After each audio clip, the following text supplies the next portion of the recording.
And we are back with another episode of Scale of Fate. What episode are we on? I literally just typed this. We are on episode 45.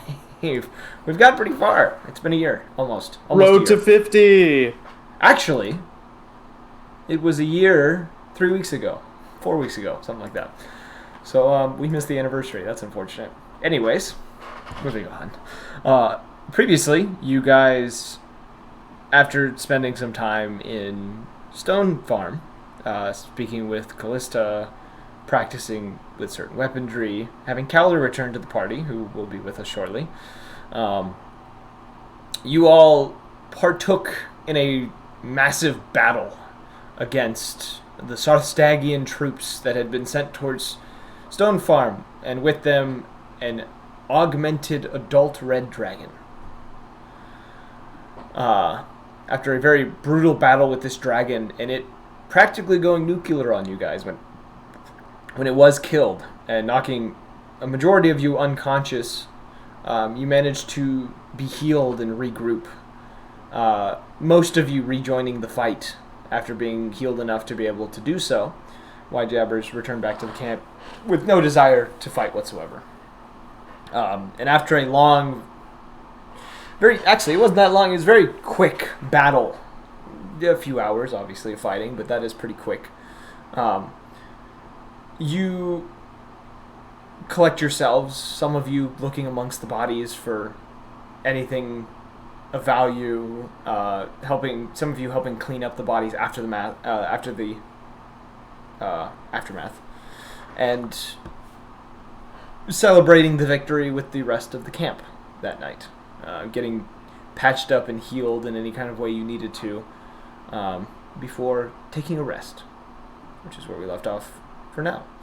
So, as you wake up this following morning, you hear, your party in particular, as you guys kind of stayed up a bit later than a lot of the other people in the camp, you wake up to the sound of chattering and people speaking to one another, and kind of the context you're getting from some of these conversations you're overhearing.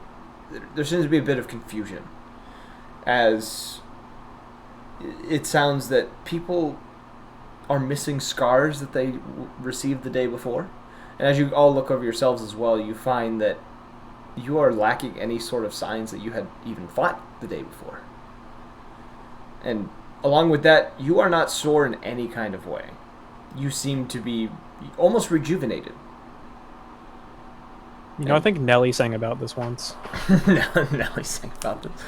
You see, as this realization is starting to come to all of you, you see Kellic kind of look down at some of where the scars were that he had stitched up the day before, now missing, and he looks a little disappointed, as scars make for good story. So, what would you guys like to do? See. Could I roll a history check for, I guess, to remember if any of the armorers scavenged the downed dragon from the crash site? Ooh, that'd be some dope armor. So,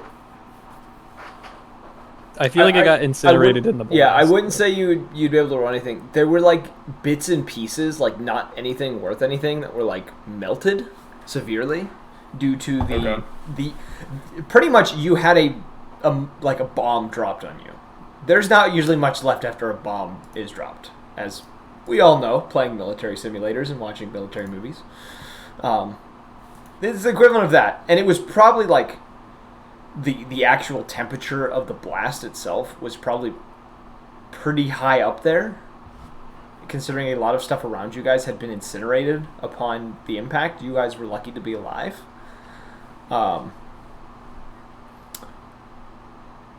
Yeah, you do find though they did manage to collect bits of metal and stuff. It's not anything worthwhile. Yep. They could use it to make repairs though. That's about it. Oh, beans. Now, as for the cure wounds that was cast on us, or whatever it was. Let's see. Does cure wounds heal scars? No. I don't know. Cure wounds will if cast at a high enough level, it can, depending on the scar. But generally, you are left with some sort of imprint that shows like, yeah, this was a wound, and it also depends on how early you catch the wound with the cure wounds. Can I roll an Arcana check? Sure, roll an Arcana just check to see if I was, I guess, magically healed. Okay. Is there such thing as magical radiation that I can sense after the fact? Roll an Arcana check. With disadvantage. Fuck you. I'm back. That's 22. 22. Wow. Would I as a expert in healing spells be like, I know what this is? So, what did Kosho roll? Hold on, I haven't rolled yet. What are we rolling for? 13. We woke up and all our 2. scars are gone, so we were rolling Arcana to check. I was checking because I know medicine and I know, like, I wanted to see if it was some kind of healing spell. If there was some. The runes of, are still there, though, right? Your runes are still there. Wake up, Cool. healed. Everything is fine, but you're just a little sticky. No, it's no. The idea was you're Someone's all. love juice is on me. It is as if none of you ever fought in the battle. There are no battle scars. Everyone who got scars from that battle, the scars are all gone now. It's like that one Lupe Fiasco song.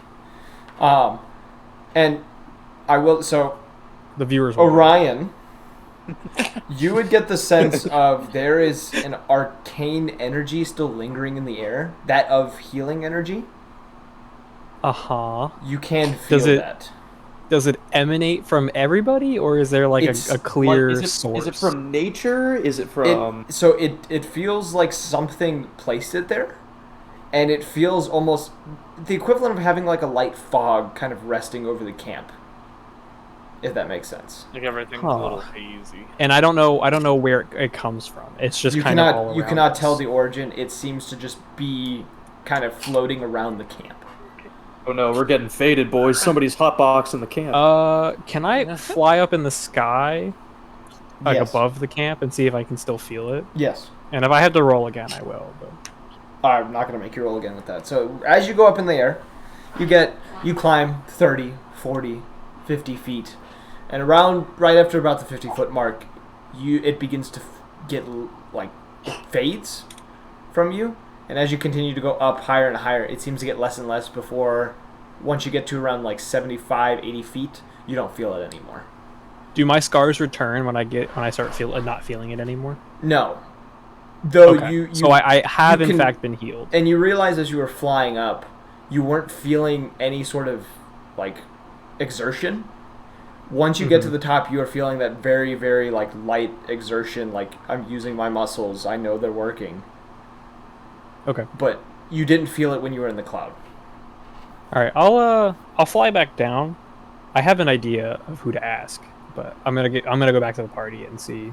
I will say, Calder, you would notice, because being the individual you are who checks probably their things all the time, you would notice that the shard familiar in the pouch is pulsing with... I can't remember what School of Magic healing is, but that School of Magic, and you can tell that it is pulsing as it is detecting this magic around it. Right. Okay. Since I see them like checking out, like, oh, what was this magic from? I'll let them know and be like, yeah, no, it's definitely Arcana magic. Like, it's definitely a magical spell. Like, it's 100% what it was. I don't know a spell that does this, but that's 100% what it was. What was the name of the druid that was alongside the... Salazar. Salazar. The centaur. Centaur? The only centaur you guys have met on this entire adventure. Well, okay. Is Orion flying back down now? Yes. Yeah, I should be. He would be landing about this point.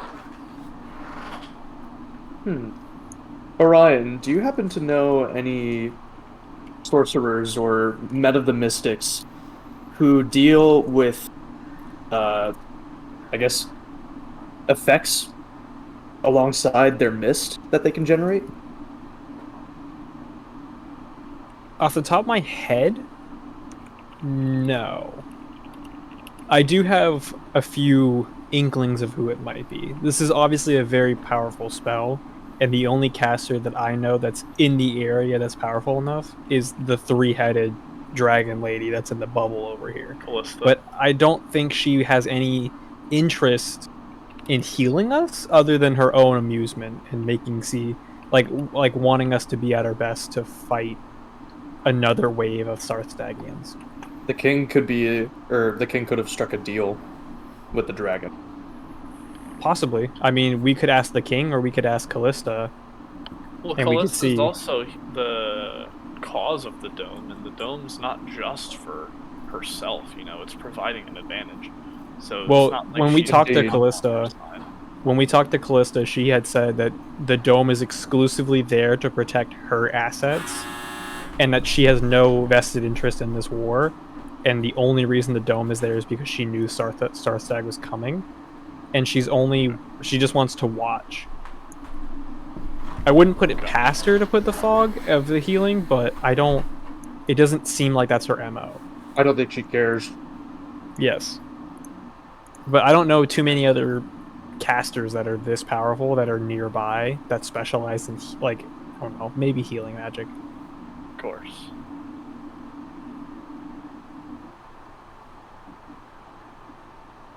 Okay then, splendid. Well, Rideroonie, wakey wakey, eggs and bakey. Is it time for breakfast? I mean, Kella of course we can eat kind of whatever. like give a nod, like I can always eat. I'm always Splendid. down for some food as well.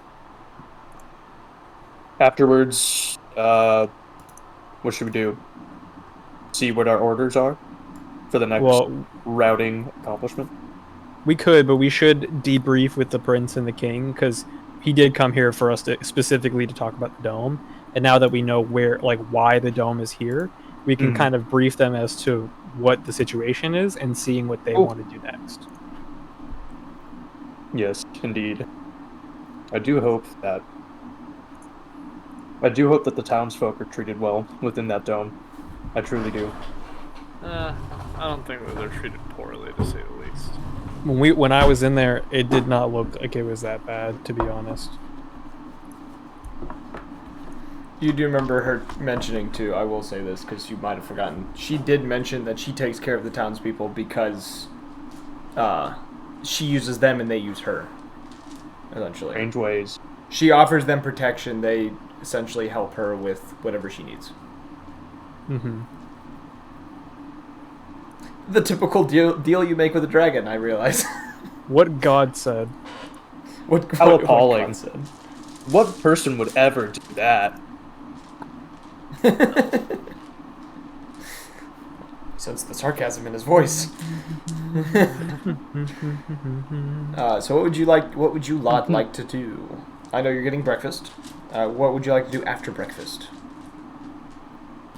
What are the soldiers talking about?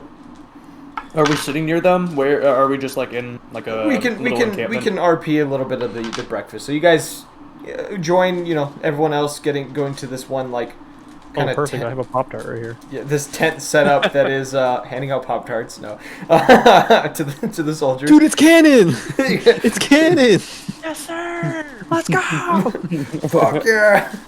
We are not associated with Pop-Tart any kind of way. We're going to throw that out there. Crazy good. He has to verbally say that. I have to verbally say yeah, this, you have to, technically. Just in case. We're not big enough for it to matter, but just in case. If you want to sponsor yeah, us, Pop-Tart though, if you want to sponsor us. Holy shit, I would fucking call die me if they up. wanted to sponsor me. I mean, what?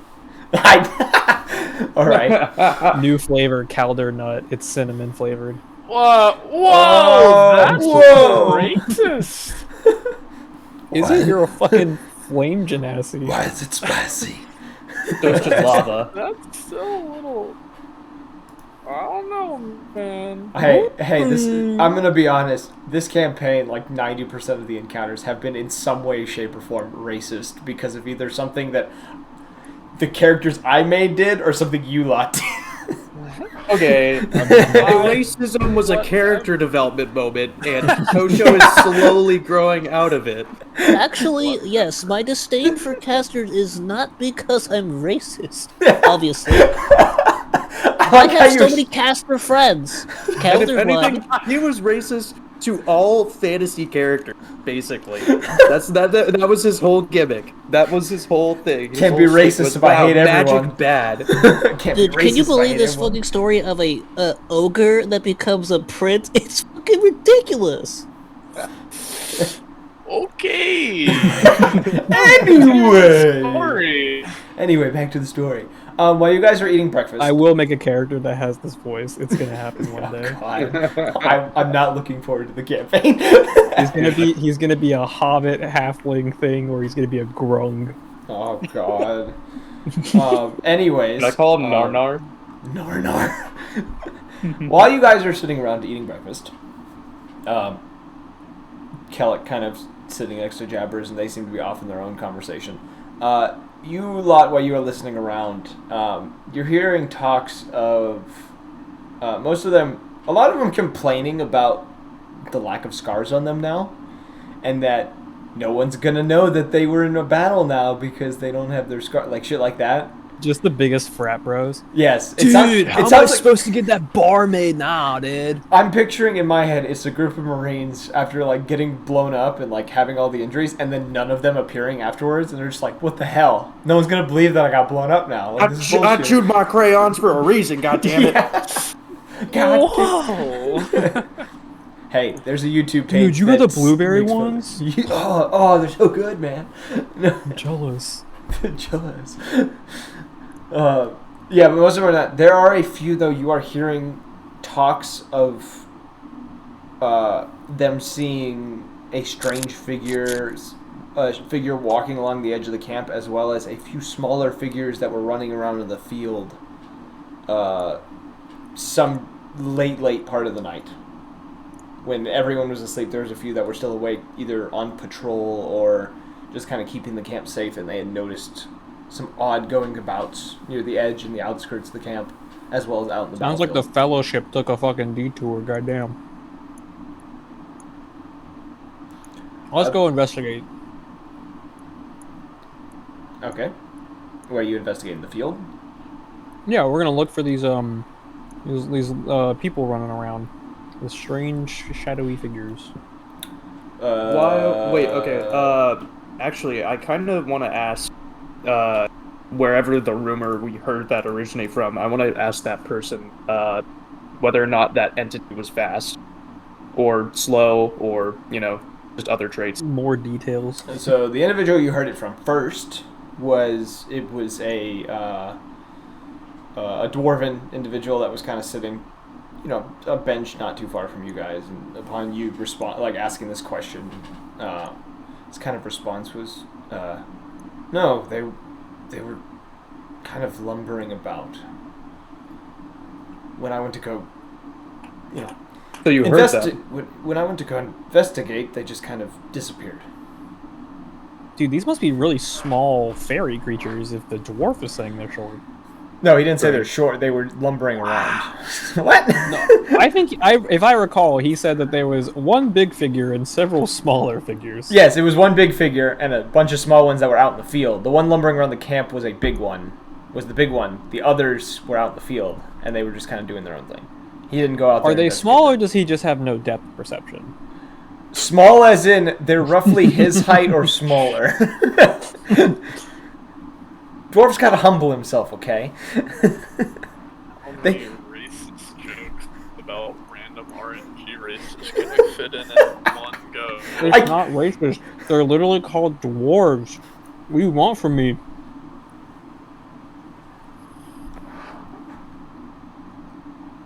Touche, I guess. I don't know. Hey, Evan, don't you They're play a game called one-defining Dwarf features. Fortress? No, it's called Deep Cock Delight. I mean, Deep Rock Delight. What website's that on? Asking for a friend. Armor Games. Oh No, my God, it's not. armor. It's Good it's lord. on a website called 3 Feet Tall, 2 feet out. Sounds very sexual, Tyler. No, it would never be. Anyways, but yes, that's what you hear from this dwarven individual. Okay, so Moby huge length. All right, understandable. Well, shit. If they just so if they only showed up at the dark during the dark and they just disappeared when he went to investigate, I don't think we'll be able to find it easily. So up to you guys if you guys want to debrief first and talk to the prince, or if you guys want to go and investigate this creature. We can go. I'm okay with splitting and trying to investigate this creature, but if I get attacked, I'm kind of fucked. No, we don't have to investigate them. It sounds like it's already disappeared and long gone. Yeah, I'm down to can- chat. Yeah, we can talk to the prince. Unless you want to stake out tonight and see if we can find the creature again, and then ambush it. That would be fun. I do have hold person, so Up to you all. What if? Wait a second. What if it's just fucking Rat Dog? Rat Dog would never. I don't even think Kosho was there to meet Rat Dog. I think I was the only one that met Rat Dog. Oh shit. No, No, yeah, I was no, not there. No, well, Calder did. Calder met him, but on a separate occasion. Calder met him in the aftermath after he had already been eating glass. I wasn't the one that ate glass. Just to clarify.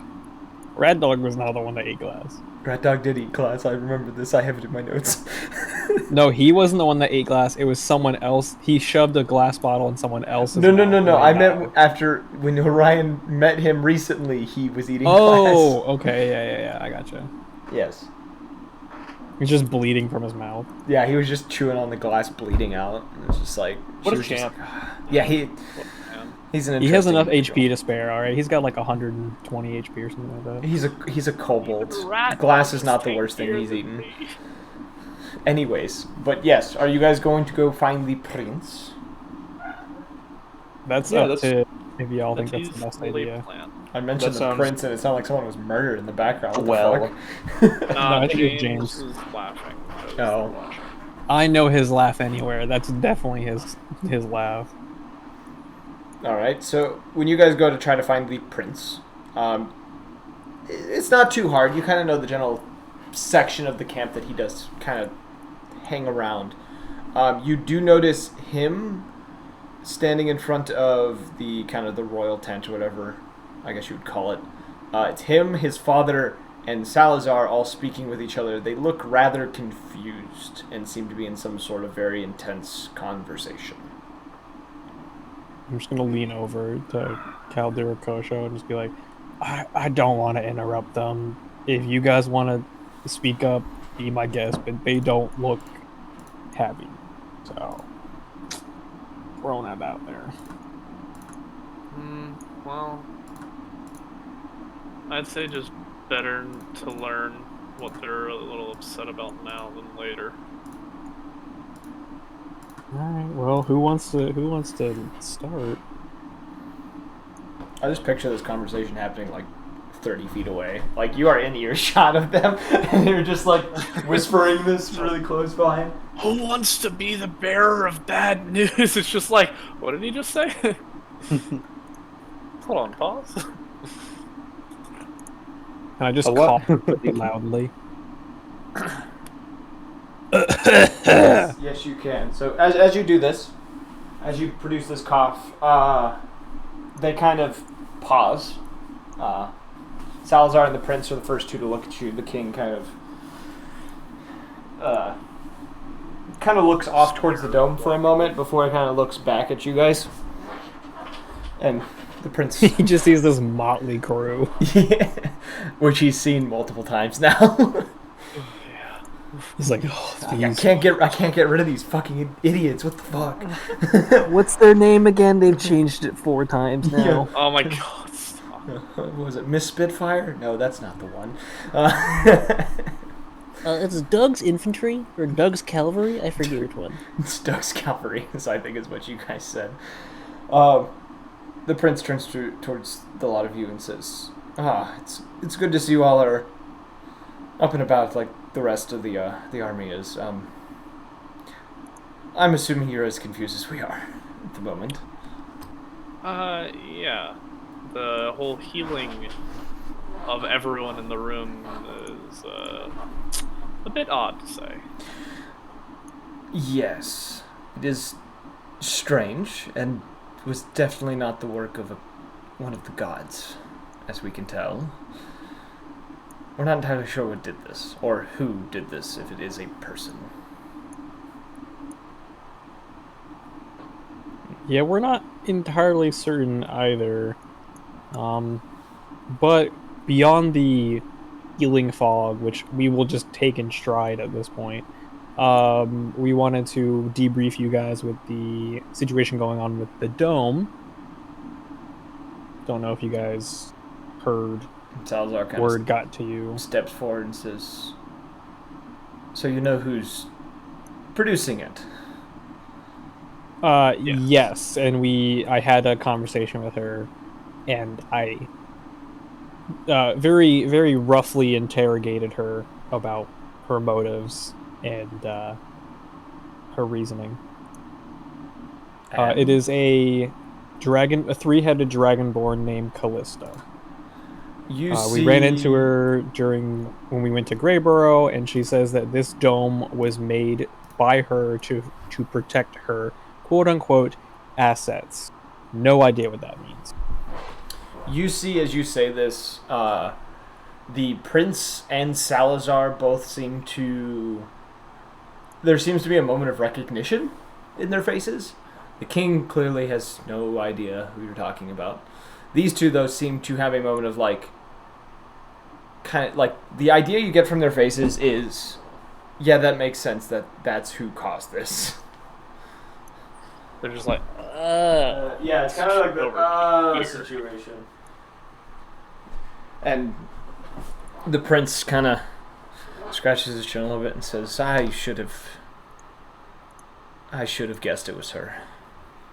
So when she refers to her assets, I believe she is talking about her guild hall that is in town here, or just the fact that she may have a vault of artifacts, probably the magic kind, that are maybe a little too dangerous for Sarthstag to get their hands on, because she's not very fond of them. But she said that the dome was built not of an ill intention to Almoria, but more so as a protection against Sarthstag that was approaching. That would make sense. And with the last brief encounter I did have with her, she did express to me a bit of disdain, but not aggression in any means. I don't think she cares much for government. Or foreign policy. But that is, I think, case closed as far as I know. Not really sure what else you would like me to do, or us to do, when it came to this request of you. That, I think, is up to balls in your court at this point. Well, if it is her, and based on what you tell me, it definitely is, there's not really anything we can do. She's much more powerful than any of us, and the only person that could probably remotely remove her dome, even in the slightest, would probably...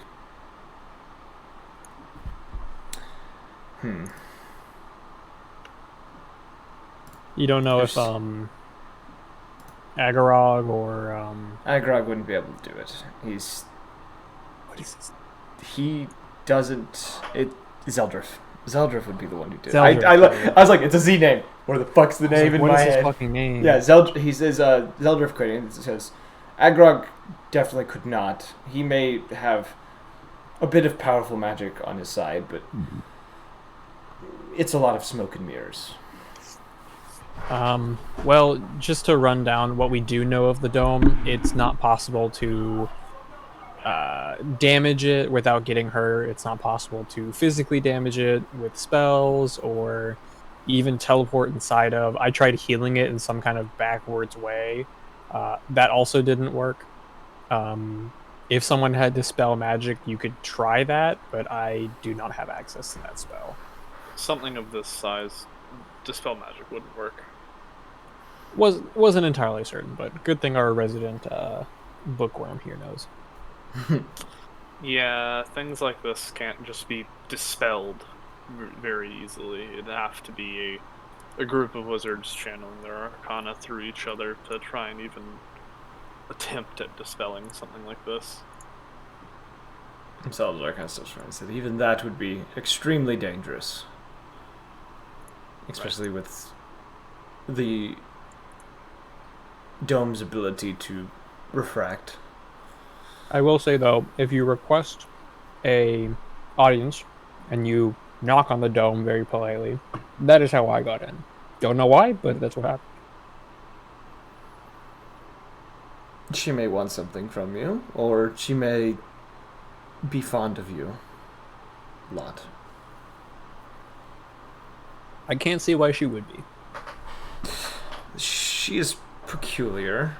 Calder just like looks off to the side, just like, yeah, me either. I have no idea what we could have done that may have upset her in her previous living arrangement. We definitely did nothing to disturb that. Shifty eyes. There have rarely been times where Dragon owed good tidings. What he said. She's definitely not a problem by any means, and she's definitely benefited the people of this town. She's just, on occasion, has given us a bit of a hassle. And the deal we kind of struck up with her, not realizing that it was her work, is that we wouldn't get involved as all that much as long as she agreed on a few terms.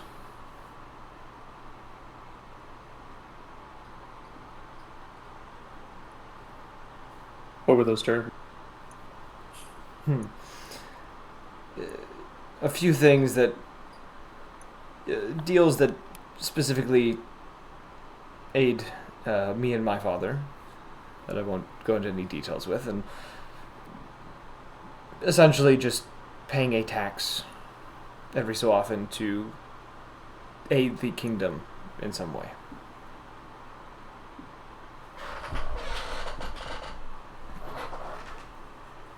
Well, I believe this matter with the dome is settled on our end, because I don't really know what else we can really do. If you have further instructions for us to do to deal with this dome, just let us know, I guess. And then I'm going to return the parchment of the letter he sent us and hand it to the prince. Okay, he takes it, kind of looks Wait, at what parchment? they got a letter saying, "Hey, go." They got a letter from Zeldrif saying you need to go to the prince and help him with the dome situation. Oh. Yeah, it was a letter from the prince to Zeldrif to us, telling us to go to the dome Zeldrif in was CC. C.O.N. farm? Yeah, Zeldrif pretty much went. I don't have time to deal with this. You go deal with this. Go on my behalf. Yeah, Yeah, basically. pretty I much. I want you, Motley Crew, to go in my stead, the mighty, powerful Zeldrif. Instead, we're gonna send a fiery bird druid. Have fun. But yeah, he takes it and kind of, at first, like kind of looks at it and realizes what it is and kind of folds it and puts it into his pocket. It says, "We do appreciate what you've done here, and when this is all said and done, we will return the favor. However, that may need to be done, but we don't have anything in particular that we need from you anymore." And he kind of gestures towards the dome and says, "She may have something if you wish to aid her in some way, but as of now, we are just refortifying and coming up with a new strategy on if we should advance or hold ground for a bit." Well, if it's all right with you, we may use your camp as a base camp of operations for now until you guys ever decide to up and move if you guys do decide to push.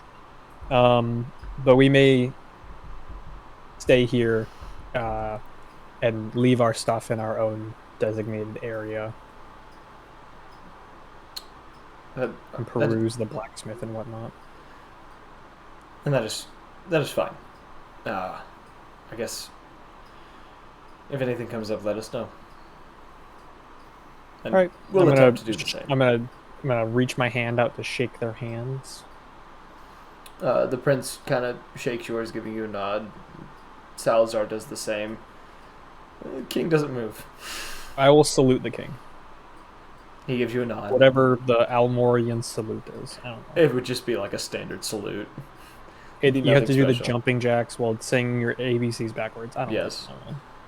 It's not the British salute where your palm goes straight up and the back of the back of your pinky touches your forehead. Oh, that's right. I did it when we got to camp, and the soldiers were like, "What the fuck?" Yeah, you did the British one that's all met like the torqued hand one.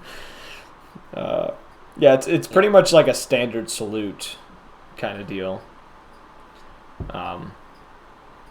But yeah, and he kind of gives you like a nod in response. I'll be. I say this to the prince and Salazar, and I guess if wherever the king is, if in earshot, that I hope, or I guess I hope to get the response or the decision ASAP. I hope to bring to or bring the fight to our stag very soon. As do we. Well, I guess as we're walking away, if there's any shopping that needs to be done. Oh, and I bow. Shit. Also, I bow. Because I know Instead of last shake. time I talked to the blacksmith about getting more bullets. Mm-hmm. I want to go to the blacksmith anyway because I want to. Sounds good. I want to try to get better. I have a look. I literally have a sticky note of what I want to do. I want to try to get better armor, and I want to see if that blacksmith. Because I know last time I talked to him about having the ability to like manufacture bullets. Mm-hmm. So I want to see if he's going to be able to get me more bullets, or if I can make my own. Oh shit. I forgot that the one armorer has a fucking pistol being made. That's right. Yeah. I wonder if that's being made right now. Shit. And- I shall come with you. Okay. So the two of you, I don't know where Calder's going. The two of you head over to the blacksmith with the dwarf, what was it? Dwarf, Dragonborn, and was it a half orc?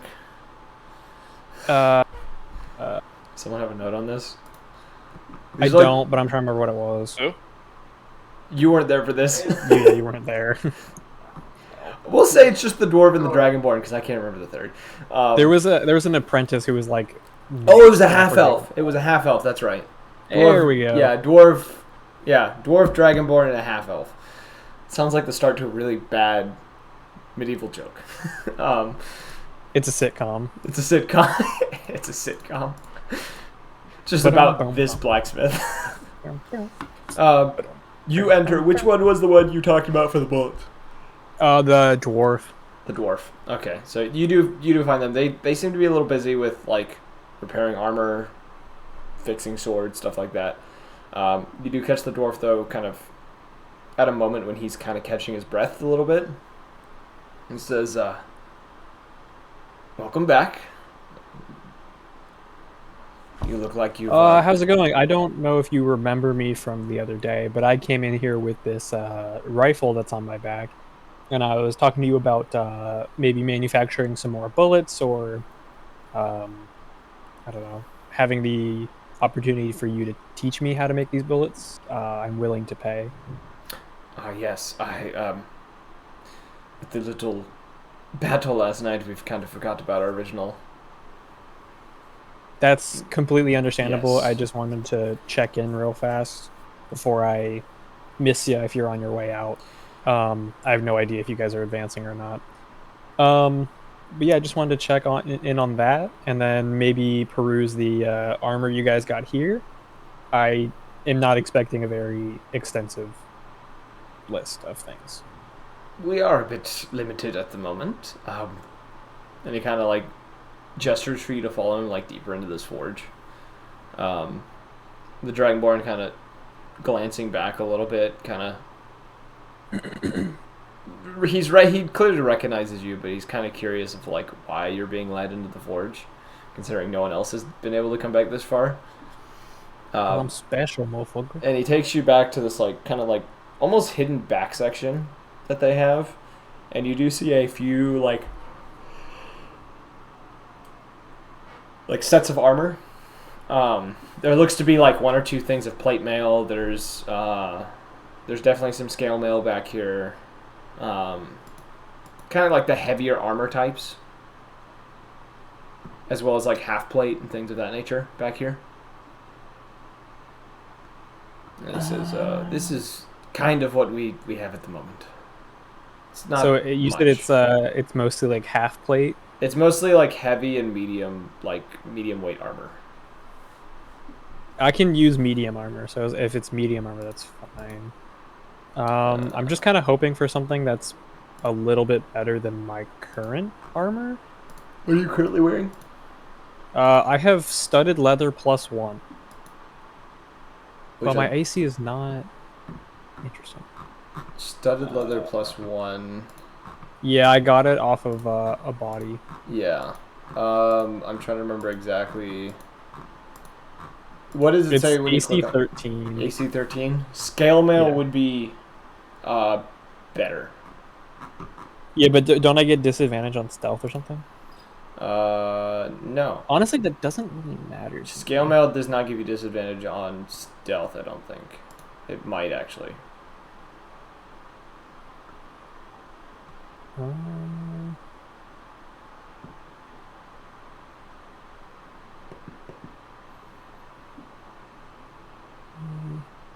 Oh, it does give me disadvantage on It does stealth. give you disadvantage. Honestly, it doesn't really matter to me because like I could just wild shape into something sneakier.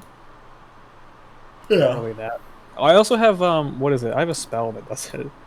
Yeah, you have means of countering this. Yeah, that's why I was like, what? I just need to fucking.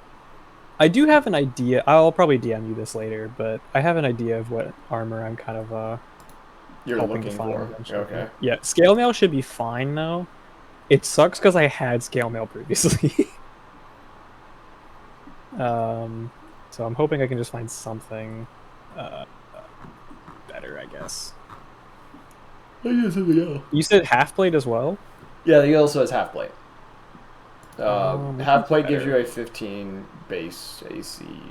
I might take half plate instead. Oh, it's more expensive. I don't even know if I have enough money. I do. Well, yeah. Can I trade in my armor with him? Like give him my studded leather? The enchanted And stud then- leather. Yes. He will. And then He would happily trade you a set of half plate for some enchanted leather armor. well before we do a full trade, I just want to make sure that like if there's anything else that people want to get in this trade, but actually, you know what? Here's the deal I'll give him. I will give him this studded leather +1 in exchange for half plate and any teachings he can tell me about making bullets or weapons. That's the deal that I'll He make kind of with him. thinks it over for a moment, kind of juggles numbers around his head for a moment. He says, I think that could work. Hog. All right. He kind of like gathers up the pieces of the half plate, kind of brings it over to like a table, sets it down, and just says, I'm gonna get a few things real quick if you want to try this on, and then we can make adjustments as needed. Absolutely, take your time. You see him kind of walk off, and he starts like rummaging through a couple of chests and like a couple of barrels and a few other things like that are around the place. Various containers, and he comes back eventually with as you kind of like set this armor on, and It does seem a bit loose on you, and after he kind of like sets down the items that he collects, he kind of helps like fine tune it so it fits better. Kind of reduces some of the slack that's on it. And then once you've gotten the armor on, he kind of looks it over and gives it a nod or two, and kind of turns back to the things that he's collected, and he holds up what essentially looks like a cube with a hole in the top. And is this like a whatchamacallit? A blank?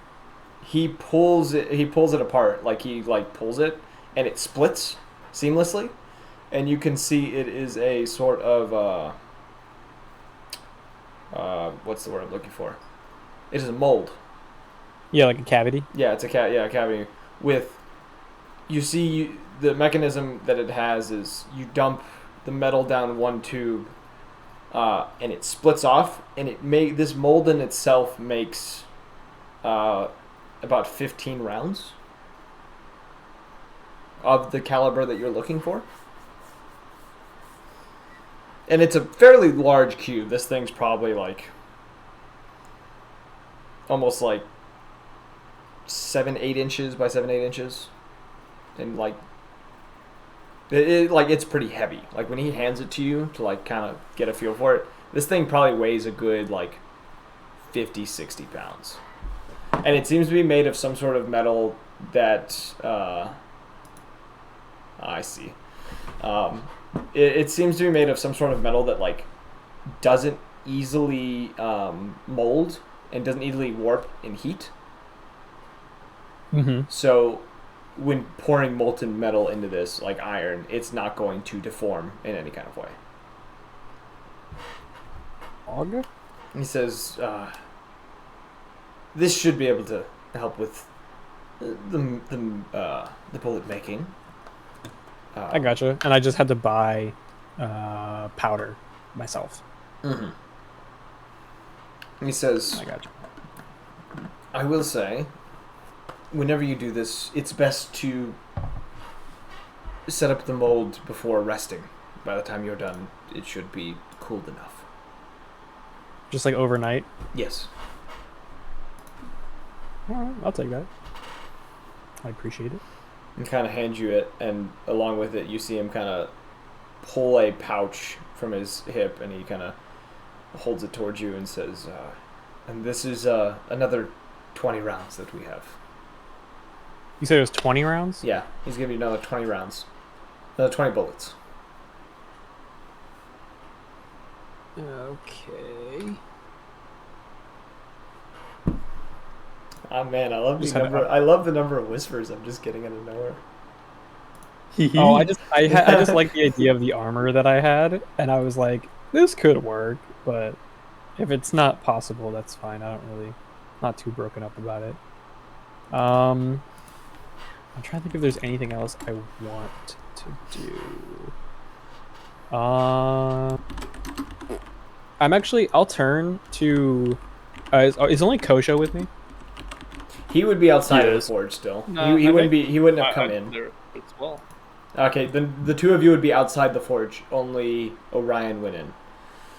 Or well, when I come back, I'll talk to them about changing around inventory space. But we can do that honestly. we Yeah, can do you that guys see him. You saw him go in with leather armor and come out in half plate, with a box in his hand. It's a heavy box too. And I will say the armor that you got is a bit decorative. Not like decorative, like it takes on the look of Elmorian armor. Like there's Okay, a that's specific fine. style of this armor.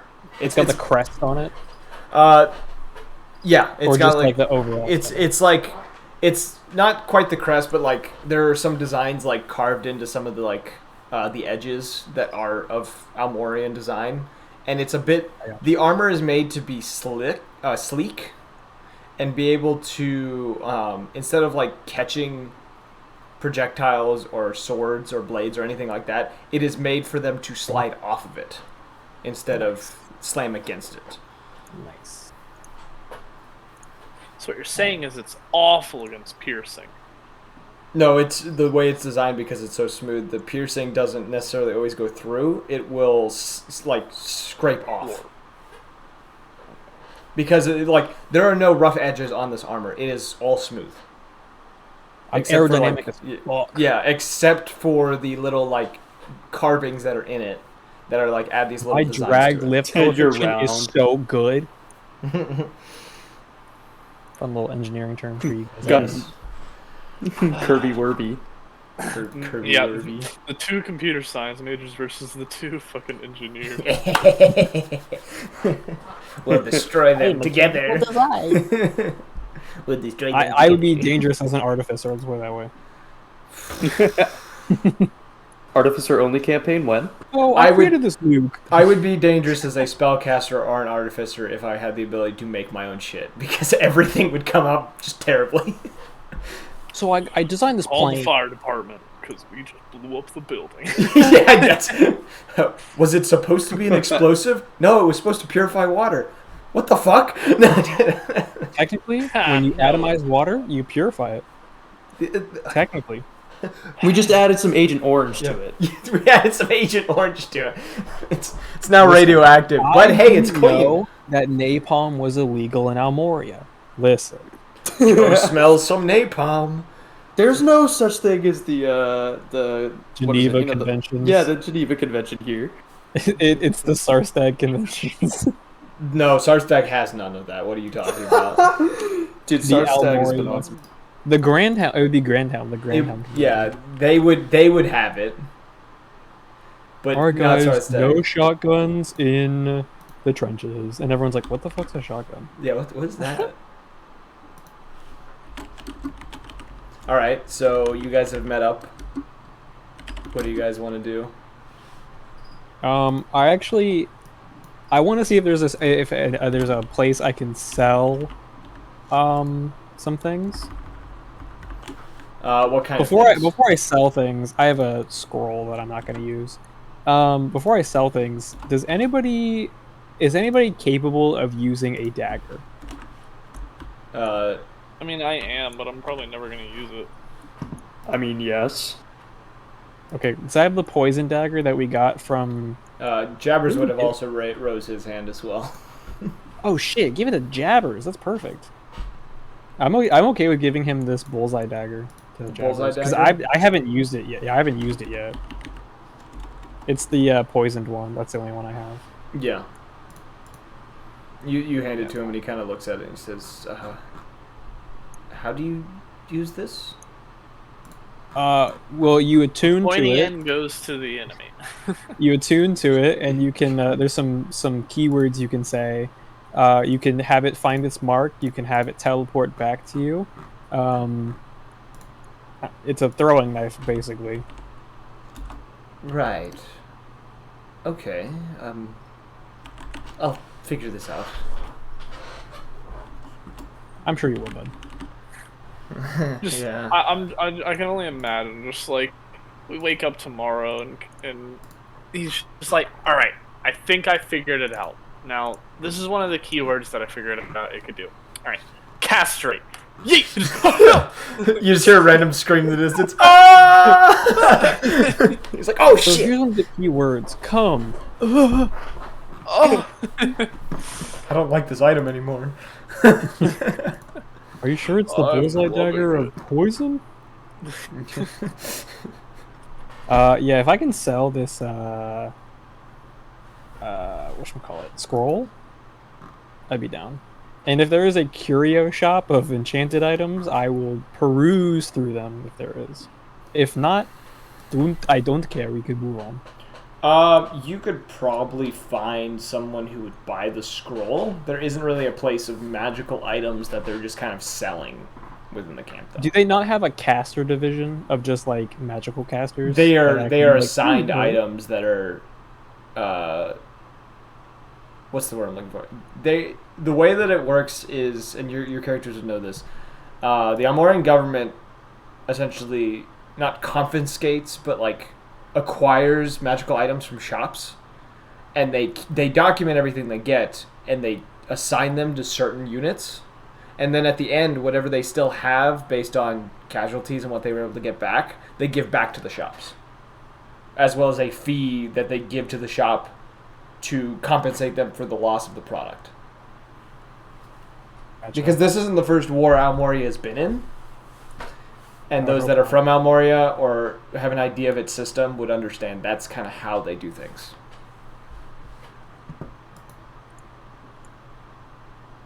It's a monarchy, but it's a good monarchy. If I can sell it to someone, I am going to upcharge them a lot of money. What is the scroll for? It's low. Oh yeah, because I remember you trying to give that to me, and I was like, "Nah, I got it already." You're like, You literally "Alright." said, if I, as my sticky note says, nah, bro, just sell it. Nah, bro, just. And I said, money is probably more useful to me than this scroll sell that I've had for too many times. I love that you said, you straight up told him, nah, bro, you sell it. Okay. Roll me. Say roll investigation to see if you can find someone to buy this from you. 11. It takes you a while asking about a lot of the people that you like end up going to are not magic casters. They look like they could be. Find out they're not. You finally do get kind of a hold of one of the Hopebringers that are wandering about. Kind of this halfling individual who's running around with what looks to be a flute of some sort. You do kind of get a hold of them and what would you like to say to this individual? Because you clearly know they are a caster. They are a bard. Bards can use the spell. Oh boy, how do I want a sales pitch to this one? Let's see.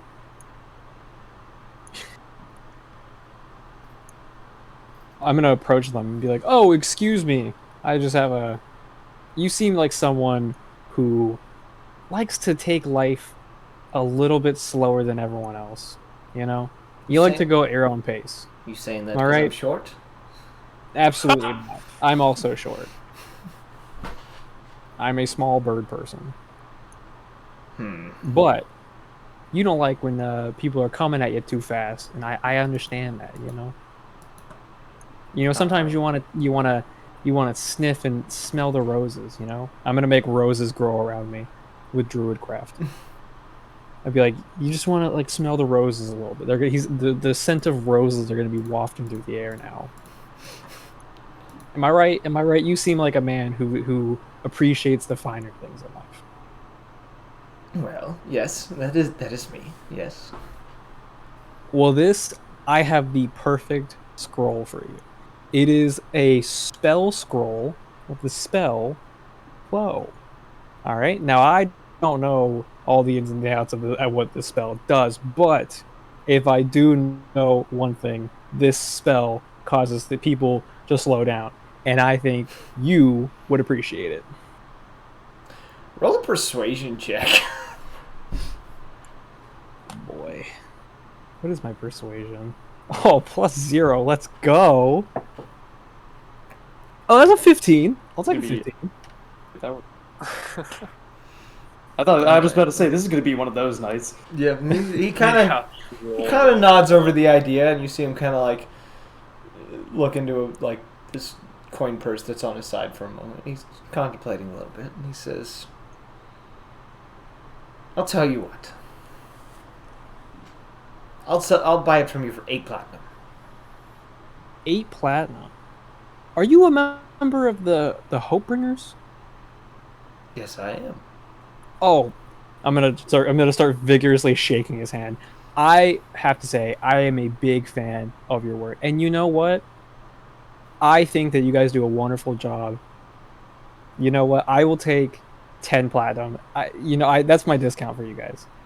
I was gonna upcharge it like a lot, but Hopebringers, y'all get a discount. Originally, I was gonna ask for 15 platinum, but I think I'll drop at 5 because I think you guys are fantastic, and I'm a big fan. Another persuasion check. Hold on, did you not just upcharge what he said he would pay though? No. I was gonna upcharge it to 15, but I'm dropping the price because he's a hope. That's bringer. why it's going to be a straight persuasion check. 14. He thinks it over and he says, 9. 9? You are too kind, sir. Here you go. You got yourself a deal. He hands you the 9 platinum and takes the scroll from you. I now have 69 platinum. Oh, God. Yes! Fuck yeah! That's Anyway, what we've been waiting for. All according to plan. 69 platinum. Let's go, baby. he kind of smiles and you see him kind of slide the scroll into like a pouch he has on his hip and he says, "It was a pleasure doing business with you." The pleasure was all mine. You see him turn and kind of jog off towards the others, and you see them all kind of like talking amongst themselves. He like pulls out the scroll and is like talking to them. While they're talking, you see the scroll burst into flames, and 3 of them seem to like slow down. Oh my god. Back away. Run. Just run. Just start bolting it like I didn't do it. You do glance back as you're running away. They don't seem to pay you any mind. 2 of them are like on the ground laughing hysterically. The ones who are slowed down seem to be very upset. And the halfling seems like confused on what just happened.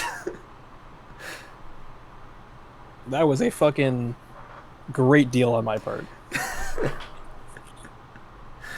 The spell instantly used. I never said these were smart people. They just go around helping people. Perfect, he got swindled. Changed my status on Discord, by the way. If anyone's curious. What does it say now, single? Joe smells some napalm. It's a Vietnam joke. Anyways, what would you like to do now that you've swindled, and I'm putting parentheses, quotation marks around that. My sticky note is done. I think I'm done. I think I've got everything. What would the rest of you like to do? I'm just straight chilling. Other than trying to go back to see Callista. Okay, we can do that now. I'm cool with that. Okay. I was gonna try and meditate, but we can move on. Yeah, let's go see what the dragon wants. Okay. So you approaching the dome? Yep. The dome? I don't think I said Seems dome. like it. The dome. Alright. The dome. Are you going to go about it the same way you did it before? Upon knocking the dome. Okay. Yeah. So you approach the dome. Who would like to take point? Oh, I guess I Oh. will again, because I knocked the first time and it worked for me. Never mind. I am the one who knocks. Never actually watched the show. Just really like the jokes that came from it. Anyways, probably a hate crime for me not to watch the show or something. But It is. we'll talk about this later. I don't want to talk about this in front of the camera. I'm gonna be digging a hole for myself. Let me just leave the hole as is. I'm just literally just BSing you. What, you don't want to watch Walter? I only watched it for Walt. Anyways, That's awesome, man. you go, Ryan. You are the first, with everyone else kind of behind you, Jabbers and Kellic kind of taking up the rear. You go to knock on this dome, and the moment Taking it up the rear. I said taking up the rear, not taking it up the rear. Over. They're not gay for each other. My character's not gay. T. Okay. Sorry. Right as your fist would make contact with the dome, you hear a whoosh around you. Your vision goes dark for a split second, and you are standing in her office. Your fist nearly hitting her desk. You're just kind of standing there before her, and you see her sitting behind the desk, alone within the room. kind of Worked a lot better than I thought. hands put together and says, I was wondering when you would all come knocking. Yes, and before we get into any extra detail, quick question. I heard a rumor at the campsite that they had seen this three-headed dragon-like creature and several smaller creatures. Were you at the battlefield? I wasn't, but some of my friends, you could call them, or henchmen, depending on who you are, were looking for something. And you do see, as she kind of says this, you see her hands kind of fall over kind of these red, like amber crystal shards that are kind of scattered on her desk. Some of which have been kind of mended back together a little bit and seem to slowly be forming an orb. Can I roll perception to see what that is? Can I ponder it? It's not a full orb yet. There is no pondering that can be done upon the partial orb. Damn it! Can I roll perception to see if I know what these shards are from?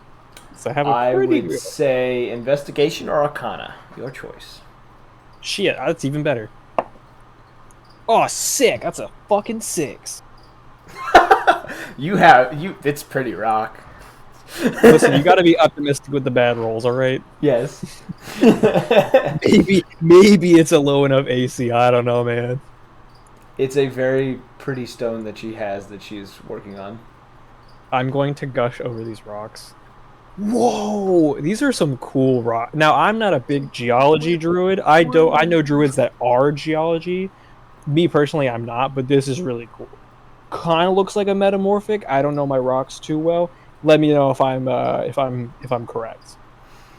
You see, each head has a different expression. The red one seems to be a little like unamused by this. The green seems to find this very amusing, and the blue is indifferent. Just kind of staring at you with the same look that she was giving. All three were giving you when you first appeared in the room. Alright, I'm not gonna lie, I'm getting mixed signals here. I can't tell if I'm correct or not. You're not. As I look across all three faces. There's the red one steps in and just says, "You're not." Oh. Oh. Jesus.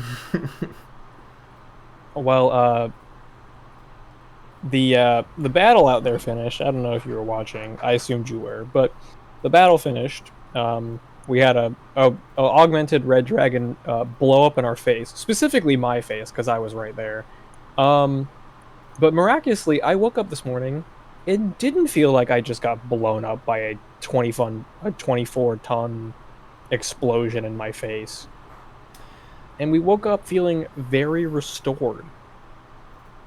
You wouldn't know anything about that, would you? I know you said your henchmen were around the area. Do they have any reports about this healing fog? It's something special that I whip up every so often. Ah. So my thought process was correct.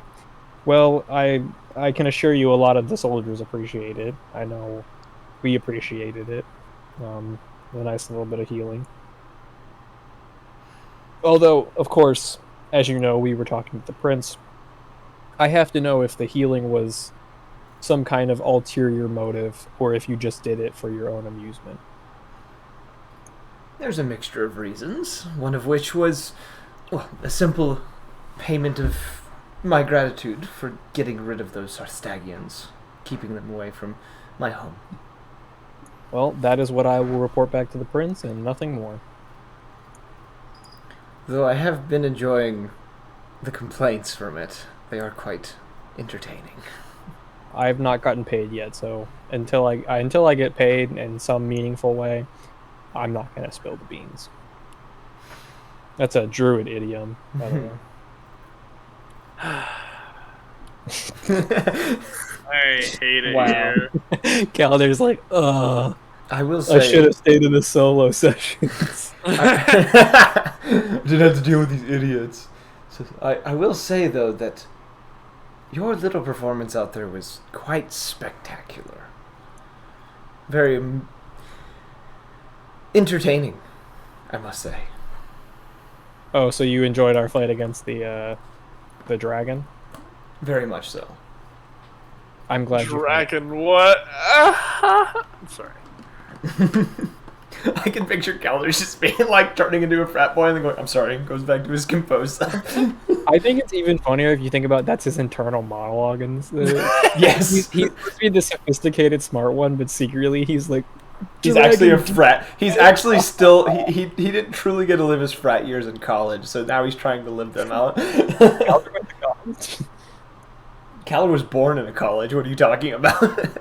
Yeah, literally. He was born. I don't know. Come up with a fantasy frat. That'd be funny. Not in this moment, but I'm just... Shit. That's like really trying for a moment. Like all of us, like, I don't know. We'll come up with something at some point. Anyways, yeah, but yeah, she for a different campaign. for a We ever decided to do Strixhaven? college campaign. Isn't that what Strixhaven is? Like an academy? Yeah. No. I'm Maybe. playing the mascot. Maybe. I fucking hate mascots, but I'll play the mascot. I have a book that allows me to write a campaign for a school. No, it's not Strixhaven. You're thinking of Tithrin. Strixhaven, I think, is in or it's Stixhaven. It's in Meat Grinder. Is it? I think. Could have sworn. Yes. no, he's thinking. Strixhaven of is in the Meat Grinder. actual campaign. No, Strixhaven is Curriculum of Chaos. I'm pretty sure that's a... Oh, that book. Oh, you're thinking of the book. Yeah. That's funny that we have a place called that, but it's in the Meat Grinder where there are really no colleges. Anyways, Yeah. progressing. Ironic. She Welcome to says. Strix you. Oh my god. She says, though, I assume you all are looking for a purpose beyond this little conflict.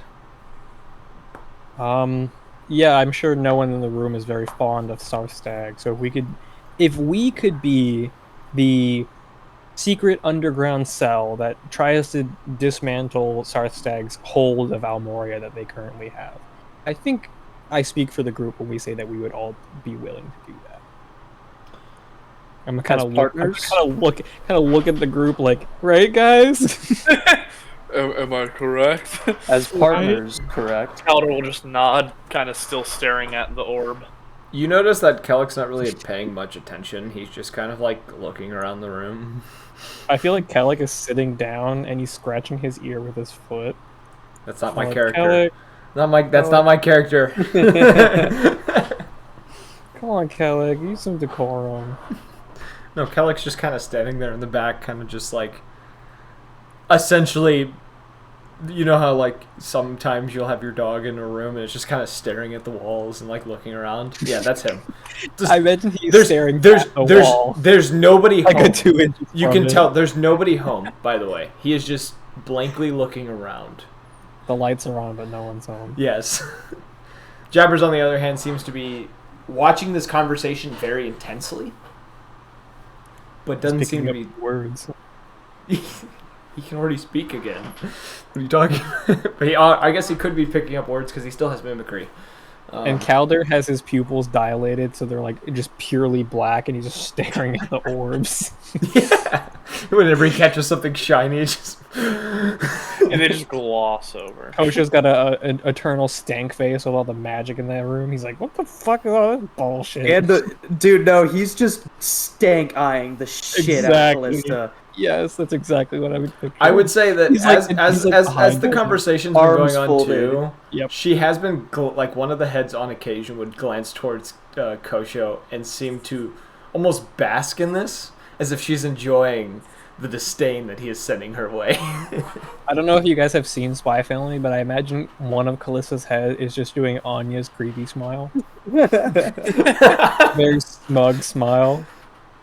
I think that's just kind of her default face. It's like the smug smile. My default face is like mouth open, wide eyes are like super far apart, and I'm just kind of like glazed over. Oh my God. Drool dripping out of my mouth. So All of it, wait. including- So you're the you're the little creepy furball from Horton Hears a Who.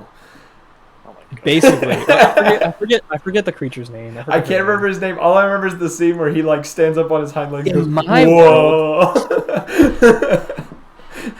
Or no, he doesn't laugh. He's like, "Whoa!" My world, it's rainbows and poops butterflies. Yes.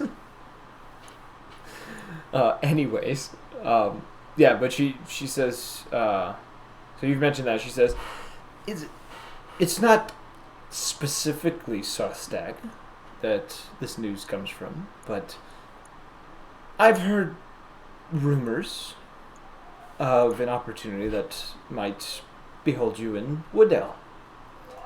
Along the way, you might be able to kill a few Sarthagians, maybe rid a few scouts or entities they may have prowling about the plains. But this is specifically for the only way that the reports have stated it is a Tempest elf of sorts with a fairly nifty bounty on his head. And if you do decide to go for him, the only thing I ask of you is to bring me his head.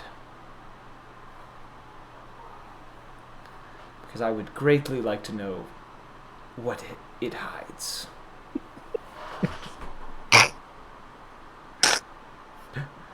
Fuck you guys! I'm sorry. Just look at the chat. What's happening in the chat? Oh fuck! In Twitch or No, The scale of fate chat in the Discord. that's what Orion looks like right. That's what Callista sees. That's what Alright. Callista's looking at right now. And she's like, "Bring me his head," and that's just that drooling.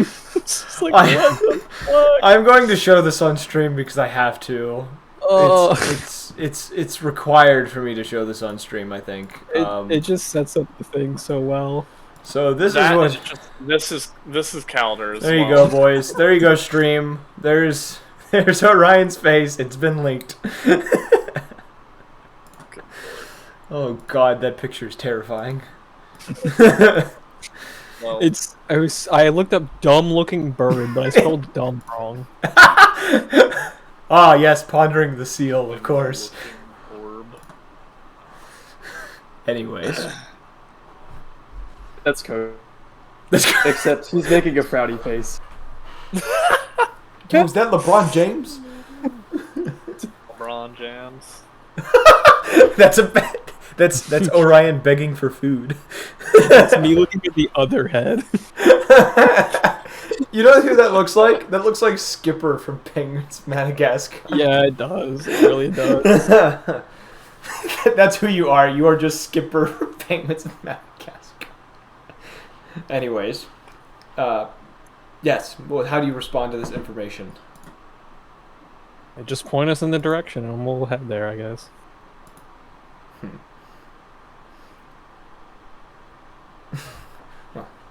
You know where Woodell is. It is is a west, a little bit southwest of you guys. Oh my god! Some cursed images appearing in the chat. Yes, no. it is directly southwest of you guys. Going along That's all the the same bird. It is. asking if shinies Whack. turn metamorphic.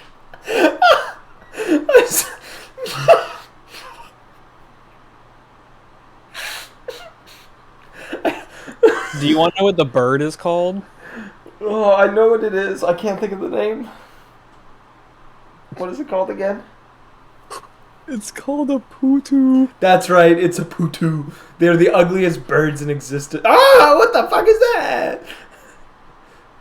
Also, it's super creepy looking because it's also called the ghost bird. Yeah, it looked like a ghost. That's the last thing you see before I steal your soul. The last picture, the smiling one.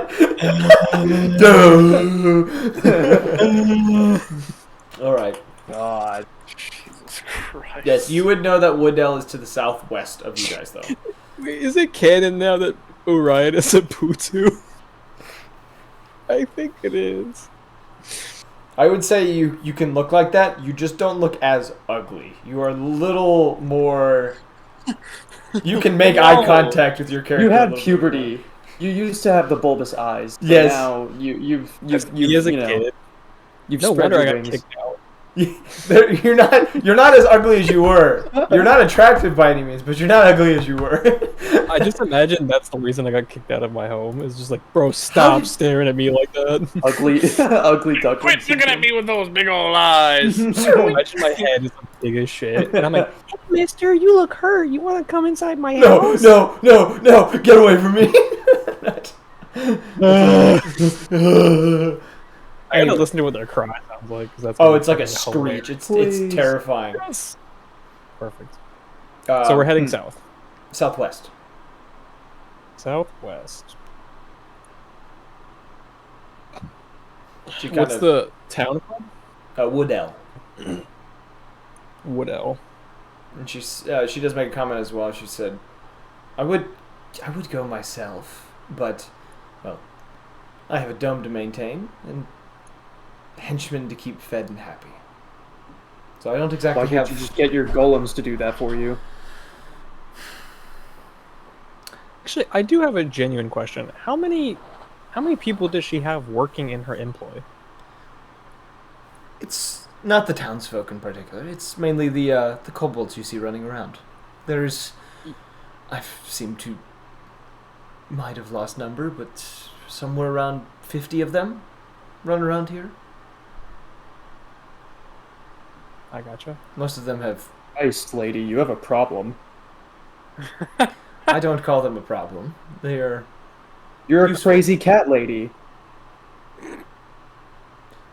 Now all three heads are frowning.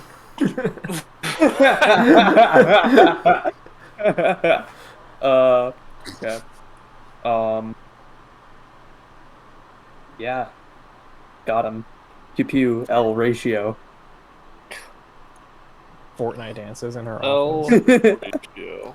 Just picturing him Okay, doing the L while riding the horse. One. Beans. Is there anything you'd like to tell us about anything we may find on the way, or? I would expect anything along the way. What the fuck? Sarthstag is a force to be reckoned with, and is definitely not against modifying creatures, as you've seen. What's the point of mechanizing a dragon? I don't understand. She gestures towards the field and says, I think the crater speaks for itself. What crater? What was a crater? I covered it. I don't know if you were there for that, Evan, but I covered it. What? Took him hours to do it. I buried all the dead bodies on the battlefield into the crater. He had Salazar's help to do it. The fuck? What? How did I miss that? I don't know. I don't know. We did an RP bit. It was like a 5-minute bit of him and Salazar talking to each other. Yeah, the druids being like, what's that dog? And also helping him on his path, but I guess you missed that. Wow. Really appreciate it, Caldir. Yeah, no problem. I was there for your standalone sessions. Yeah, whatever.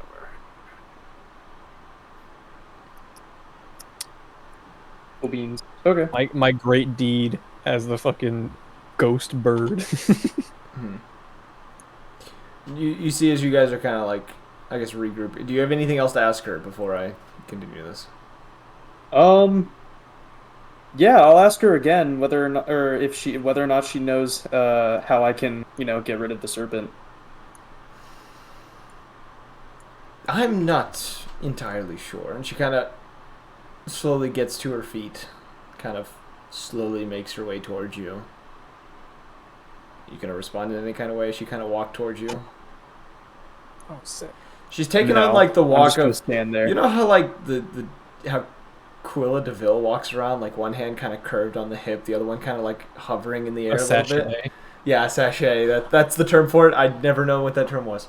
Yeah, she's kind of doing that, where she's like walking towards you, and as she kind of gets close, you see she leans forward, one head staying in front of you to make eye contact, the other two kind of going to the sides, almost flanking you. And the heads kind of take turns saying things. She says, as I told you, this isn't from this timeline or realm. It's something beyond the knowledge of anyone that lives here. Even the gods probably don't have any idea what it is. But, and she kind of takes her claw or whatever, and she kind of like pokes towards your neck where you had seen the snake at.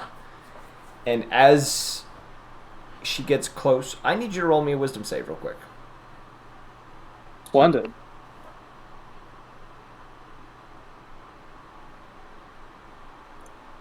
$14. Roll an attack roll Oh no. for an unarmed strike. Uh-oh, indeed. 19. A 19. Oh no, when I pulled up Orion's face, Callisto's stat sheet disappeared.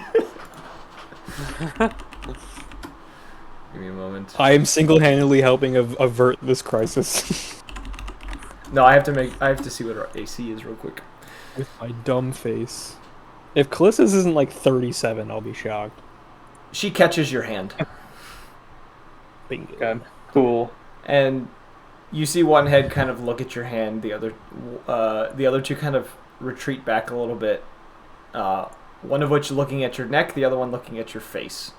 Your emotions haven't changed. You didn't even recognize that you made this swing until after she catches it. And she says, it's as I thought. It seems to have a slight control on you. She kind of lets go of your hand and kind of takes a step back, kind of putting both hands behind her back as she kind of stands up straight again. And she says, I would recommend, as I already know you are, but speaking with Roshire more. I think your little bond with her will be beneficial. Forget Damn, to this bitch that. needy. No, just kidding. As for now, I would tread carefully and keep your head on a swivel. Don't let your mind wander too much, or the serpent might make you do things you don't wish to do. Thank you for advice. And thus the training of the steel cage mind begin. All three heads kind of nod at the same time, and she kind of slowly peruses back towards her desk, sitting back down, and you see as one head focuses on the shards of this amber, while the other two kind of focus on you lot. She says, is there anything else that I can give you knowledge on, or wisdom? Or shall you be departing? Yeah, What how is well, your- how well do you know oh. gods? Yeah, I was about to ask, what is your opinion on Roshire and the rest of the others? I consider Roshire to be slightly more than I currently. More in what way? Power. Do you respect her? As one respects another dragon, yes.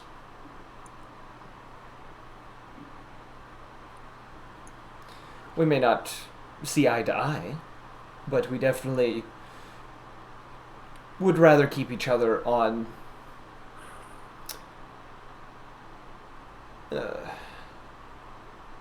good terms. Even footing? She kind of just, yes. And though I can't travel through the ethereal and the divine, I have powers that she does not.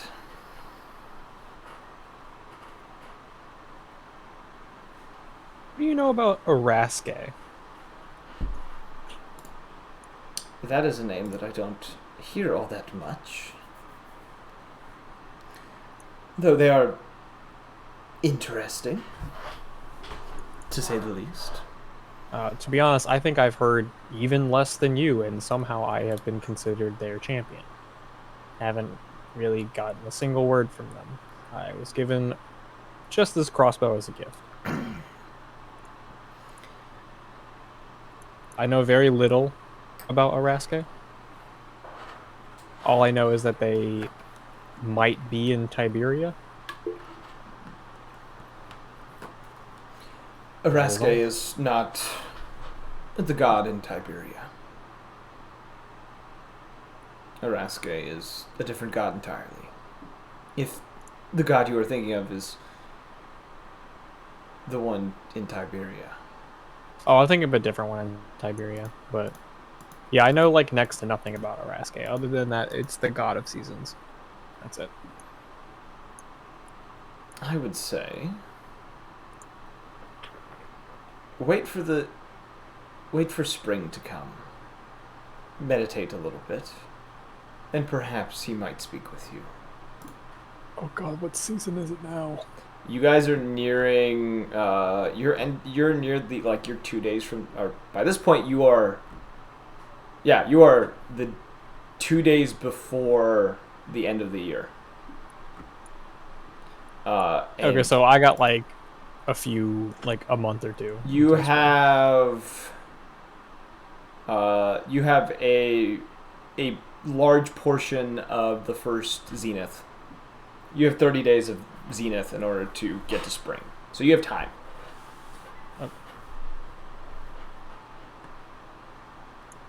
All right. Well, I think I'm done with my questioning. Calder, I don't know if you had anything. Nah, I'm all good. I asked her a lot of the stuff that I needed to ask her earlier. All right. Well, if you all are heading out, if you're going back into the camp, let Edward know that I'll get with him in a bit. I have some prepping I need to do before he is allowed in here. Alright, who the fuck is Edward? The prince? Greyborough. Oh. Wait, Greyborough is in the camp? Based on what she just told you, he's probably just arrived. Oh, okay. Perfect. Oh, I don't want to talk to Greyborough. I don't think any of us do, to be completely Oh, honest. yeah, if we Just fucking run. I'm gonna say it just like this. Yeah, if we see him, yeah, I mean, we'll probably be so busy packing. You know, we're probably just gonna want to get a head start on that journey southwest. You know, we're really all about business. So, If it makes you feel any better, any blame has been pushed far from you. He's more upset with me. Blame for what? We are innocent souls. We are truly heroes of the realm. I have no idea. Run! Kellic heard you say run and just turned and bolted out of the room. He snapped back to reality and was gone. Oh, there goes gravity. You do hear him fall down the front steps.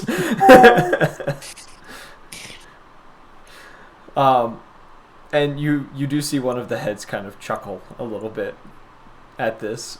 And you do see out the window he kind of stopped like 20 feet from the building and just kind of is now confused as he is standing alone out front.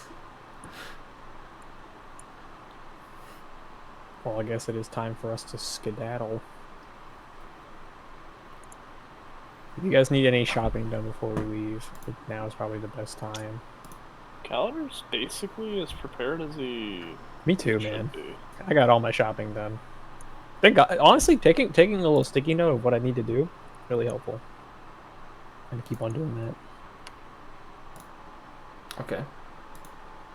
Well, I guess it's time for us to head southwest. And go bring the head of someone. Sorry.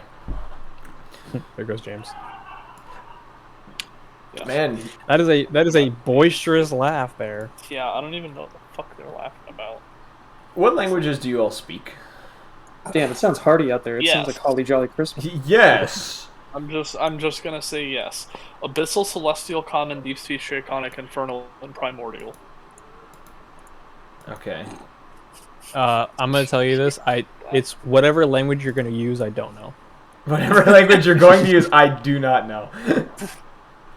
Are you going to use? Actually, I Aarakocra? realize none of you are going to understand this. You'll understand the words that come out of Jabber's mouth, but you won't understand what they mean. What language is it? You've heard this mainly because you've been tricked by said language before. He started speaking Thieves' Cant to Callista. Pig Latin. And this conversation for a moment, you see him kind of speak up and kind of step forward, and she kind of gives all three heads all at once kind of look up and kind of look at him and seem to be very intrigued by this as he kind of steps forward. And they exchange a few words for a moment. I'm not even going to try to speak in Thieves' Cant, even though I've done it in the past. Isn't it just Pig Latin? No, I have phrases. I actually have like a whole like notebook. Is it based off of like real what's it called? It's actual like common. It sounds like common. Here, I'll give you I'll give you Yeah, an they're like example. keywords, aren't they? Certain words. Yeah, there are keywords. One Isn't of my there like a real life Thieves' Cant? essentially, yeah. Yeah. Okay. It's just like it's like listening to someone in certain cultures talk where they like use these weird idioms to describe things. It's almost like listening to like Irish or like country boys talk, where it's like there's words, you understand what he's saying, but you have no idea what the fuck he's meaning by the words he's using. I know these syllables. Yeah, I know these syllables. What do they mean? Like one of the lines in Thieves' Cant is sucking a lemon through a keyhole. It means to exaggerate. That's it. Honestly, this is how Thieves' Cant goes in my head. It's just them in plain day saying Weezer lyrics. Yes. Yeah. What's with these homies? I mean, what's with these homies dissing my girl? Yeah. That's it. That's Thieves' Cant. You got it. You figured it out. Yeah, feed me these pork and beans. And there is different like there's obviously El be, like Scorcho. I'm gonna fucking die. there would be different like subsets of Thieves' Cant depending on regions too. So like certain phrases. Yeah, it's whatever may album transfer. of Weezer they It's say. just whatever album of Weezer. Sometimes it's a different band. Like some of them are Nirvana. Like it doesn't quite still make sense. Yeah, this is an island in the sun. Yeah. Oh. My girl. You ever try to actually understand a Nirvana song? It just gives you a headache. It's not worth Heart-shaped it. box? That Heart-shaped song box? makes no sense. Dude, Anyways. it kind of smells like Teen Spirit in here. I'm gonna blow my brains. You do see Listen, after I know music pretty well. Oh, I know, which is why it's so bad. you do see after a minute though of them like speaking Weezer lyrics, I guess. Yes! He pulls out what looks to be a deck of cards that he had in his pocket, and he hands it to her. She kind of looks over the cards and Implanted. I mean, no, what? she kind of nods, and you see as she's kind of like rotating these cards. She's like, wow, this looks just like Buddy Holly. Calder, you would be able to identify the signature on the cards. It is Titus's signature. Oh shit. And she kind of gives him a nod, and you see her reach into a drawer for a moment, and she pulls out a small pouch and hands it to him. Yeah. And he kind of gives her a nod and kind of pockets the pouch. Does the pouch also have Titus's stuff in it? It looks to be a plain leather pouch. Okay. And he kind of throws it into his bag of holding. Okay. And after the little thing, he kind of gives her like a half bow and walks to the door. You also would have been able to recognize the actual like cards that he had given her. It looked to be a deck of illusion. Wait, Titus. Do we know Titus, or is that just a Calder? No. It's only a Calder thing. Okay. Just a Calder thing. Yes, Early Tumblr, just Calder things. Just Calder things. Dear fucking god. Yeah, That was awful. I hated that as well. that was pretty bad. Not gonna lie. But yeah, he just kind of walks past all of you and goes out the door to meet with Kellic. And he doesn't say a word about this to like any of you. Like he doesn't even give like the inkling of like doesn't even pay you the mind that you just watched him do this. Mm-hmm. He just kind of leaves. I'm gonna, after seeing that, be like, I don't want to go up to him, but I will go over to Callista and be like, hey, what was that? I saw Titus's signature on that. It was something that he told me a few years back that if he got a hold of one, he would give it to me. Some sort of magical deck?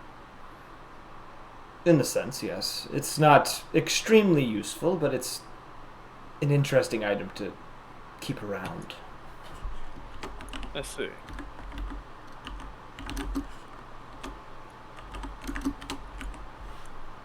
Oh yeah, I forgot that I have that. Okay. So I guess we're heading out now. The other two have already gone outside. Oh, I meant like we're at base camp and we're about to. Oh, get you all, are we jumping to base camp? Yeah, that's fine. I don't have any shopping to do other than like just get some potions, but I don't think I got we nothing. have any potions. If I can spend a little time to like forage and like make potions, I'd be down for that. Nature check. Nature. Oh, hell yeah, 5. You don't find much. War-torn pathway. Yeah, there's definitely gonna be stuff growing. You find some cool rocks. Hell yeah. They Metamorphic? could be metamorphic. You're not sure though. Wait, I have a question. Yes. So for Druidcraft, it says I can instantly make a flower blossom or a seed pod open. Does that mean I can't make things grow? I would say you would be able to. It would take a lot of time to get the amount of ingredients you would need to make a potion. I just don't know if it has to be a pre-existing plant and then I can just speed up its growth, or if it's like there's a seed in the I ground. think the way it works is the flowers you grow they're not used for anything except for they're kind of cosmetic. Are they just kind of illusory? No, they're like actual flowers, but they're more like wildflowers than anything else. It's not really like it would be like a specialty plant of any kind. Okay. I Like- just had to ask. You could grow a bunch of flowers and then proceed to eat the flowers and try to sustain yourself on just flowers, but probably not recommended. But so you return to the camp. You all kind of get back. You kind of make your way to the camp. Are you doing it any kind of stealthily, or are you just kind of walking in? Oh, no, we'll just. I mean, I'll just walk. I don't really. We'll just walk in. It's fine. If someone else wants to be stealthy, they can. But I'm not good at stealth, so. I have disadvantage You on know stealth, what? but I. If the offer's available, why not? Kosha is going to be stealthy. Kellic has no idea anything. That's 24. Going on, so 24. Kosho, just really hard to notice. So you all kind of make your way out of the dome. What were you looking for specifically? Looking for? Like, what are you looking to do once you get out of the dome? I mean, hopefully just pack up and head out soon. Okay. You guys get back to your cart. Doug seems very pleased to be getting on the road again. My man Doug. My man Doug. Though, as you all are kind of setting up your cart, you do hear from behind someone clear their throat. I'm not turning around. I didn't do it. I'm not turning around. I swear, officer, it's not mine. I'm not turning around. Calder will turn and be like, "Hello." Behind you lot, stands Edward Greyborough in his typical suit with the stars along the collar, the top hat that you know is made by his design, and he is standing there with a kind of a staff in front of him that looks to be being used as kind of a walking stick that he's kind of leaning against. And he kind of looks over all of you and he says, "I suspected I would see all of you here." And us the same. We were given the heads up. But... Callista said that she can see you now for whatever reason it might be. So you spoke with her? A little. Just to say hello.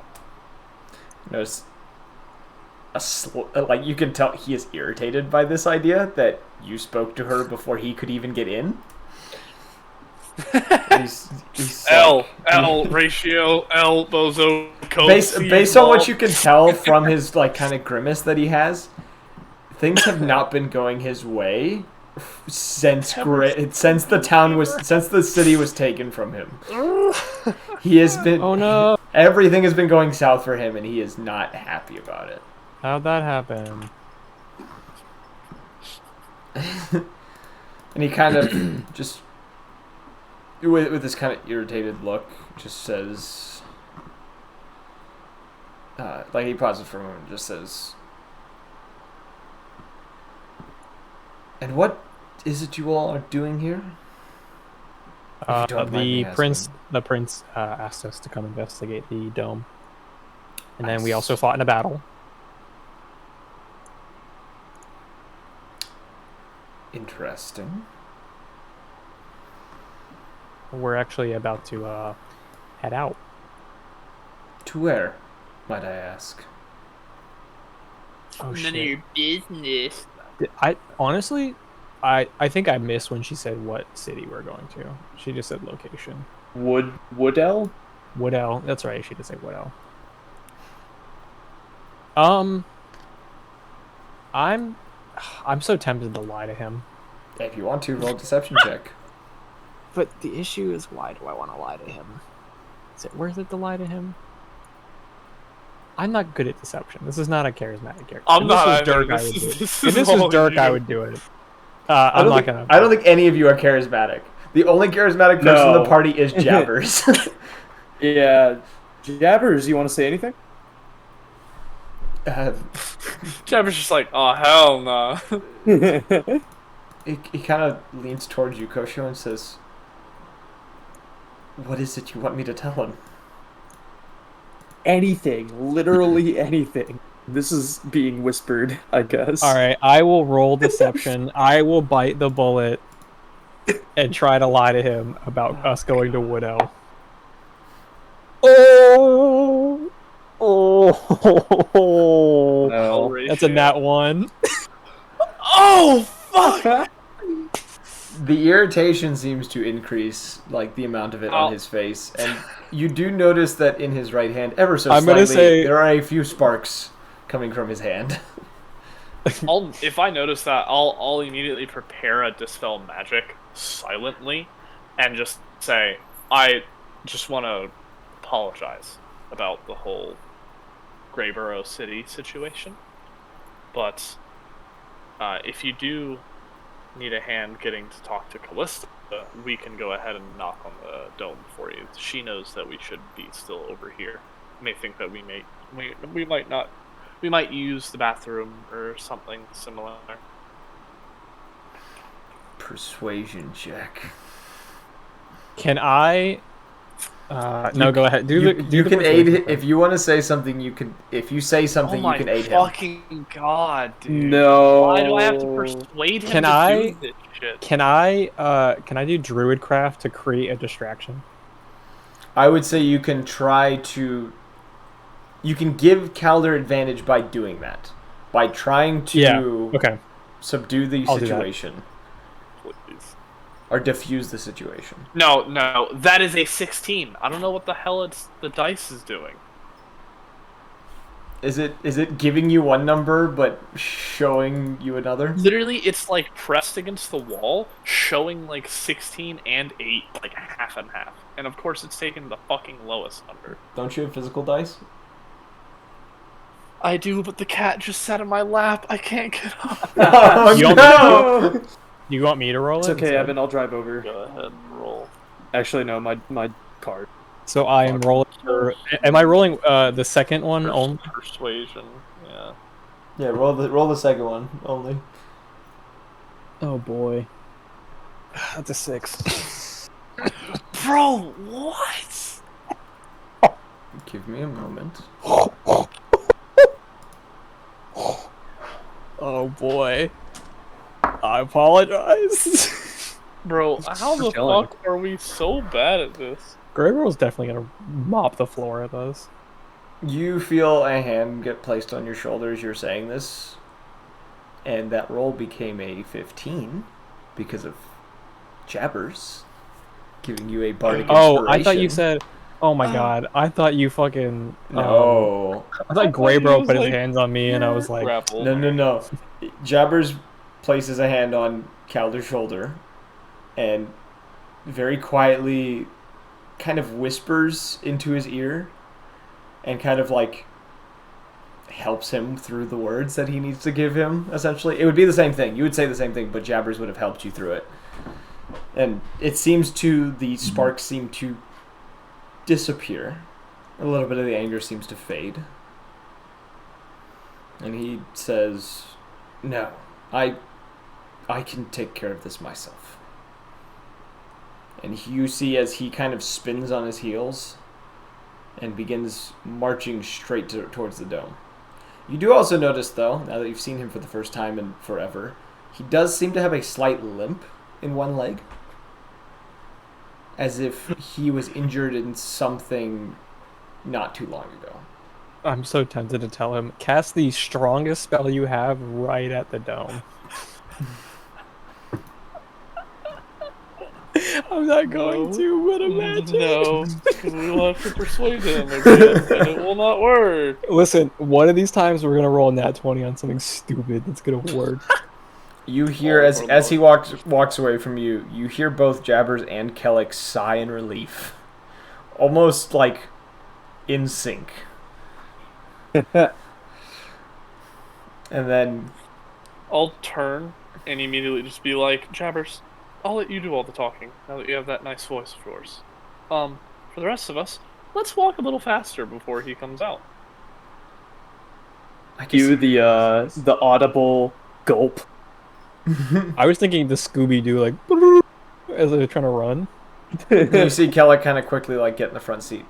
Jabbers kind of turns to you and just says, "I guess next that time reminds just me. give me a warning and I can try." I'll try my best. Well, that's, I guess, all I can ask. And he kind of gets up in front with Jab. What the fuck is that? it's our emblem. That's Oh, it's our emblem. Orion's not a great drawer, but a fun fact, I didn't draw that. I just found that on Google. You found that on Google. It looks like something you drew. I know, that's the best part. Oh I my looked God. up Donkey on Fire. Okay. And that was the safe for work picture. No, most of them are just either weird religious ones, or they're literally a donkey made of fire, or firefighters saving donkeys. Huh. That's a combination of things that I didn't think would be together. Interesting. There's a firehouse that has a donkey as their emblem. I don't know why. That's pretty awesome. Anyways, you all begin your trek to the southwest. Stop. Quickly evacuating from the camp as quickly as possible. You do see, as you guys are kind of going off, you do see Greybro kind of hitting his stick against the side of the dome. Like, not hard by any means, but, like, knocking with it. And you do see him standing there for, like, several minutes as you guys keep going. And as he kind of glances in your direction, he seems to just disappear. I hope he gets jumped. You hope he gets jumped. No, he disappeared. I hope he gets teleported to, like, surrounded by her 50 henchmen. But just the 50 kobolds, they just kick his ass. Yeah. We got Pack Titans, bitch. They are the legacy kobolds. They aren't the new copies. Okay, so yeah, and you guys begin your trek to the southwest, leaving the dome behind. Probably by the end of the day, the dome probably would have disappeared would have been 2 or 3 hours before sunset. Finding yourself deep within the plains, the western plains of Almoria. As you all kind of settle in for the first night, who would like to take first watch? I shall. I vote Jotun. Jotun kind of always is there, but you guys are also. Do you want anyone to be up with you, Kosho, while you take first watch? Nope. Okay. Hold on. Okay, never mind. All of you seem to rest. Kosho, what would you like to do during your watch? Also, roll a perception check for me.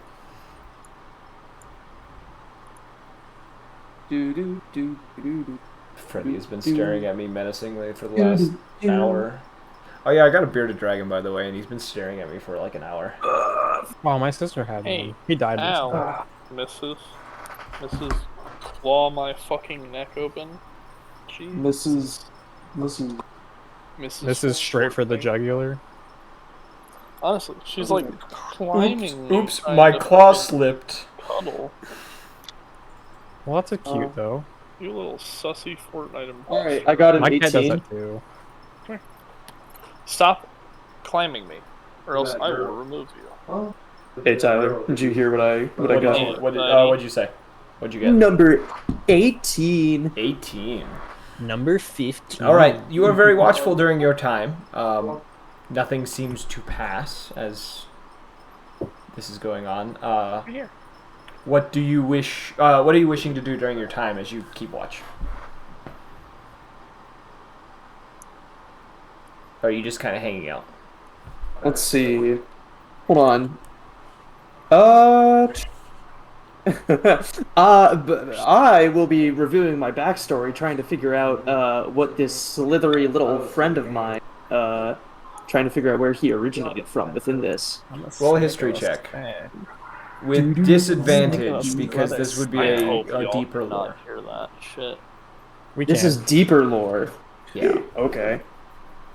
And it's not. Wait. So wait. We Actually, can no. identify that it's I would- not even from my own timeline. It's No, just not outside of disadvantage. time? Not with disadvantage. You roll a straight history check. The DC is high. Very specific. Oh my. Okay. Well, that's affirmative. Okay. Where do I go?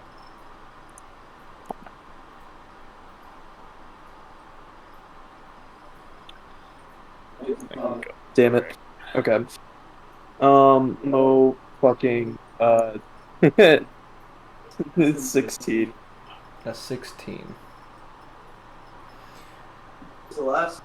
There's your mind wanders a bit on this idea of this entity that you have bound to you, and you can't think of the name of this entity, I hope it was her. You do remember a description of it. You do remember this description of this serpent that wraps around the neck of its victims and it taunts them and tortures them, but you don't remember the name.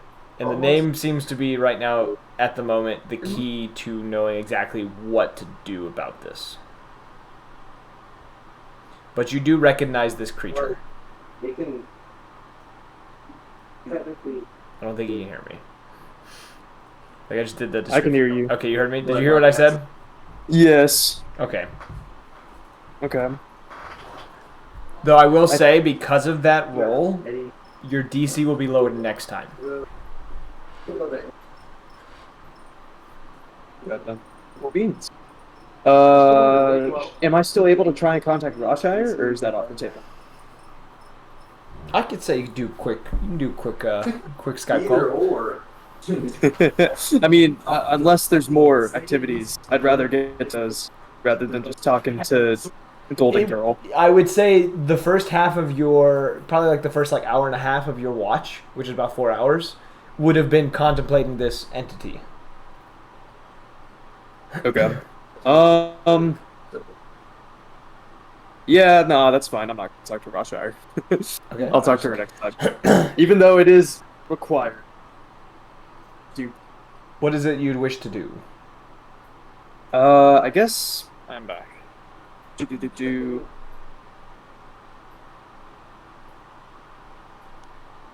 Yes, during this time. Oh, I could start constructing the grenade casings into actual grenades. Ah, yes. Roll me. What shall I make you roll? Roll me.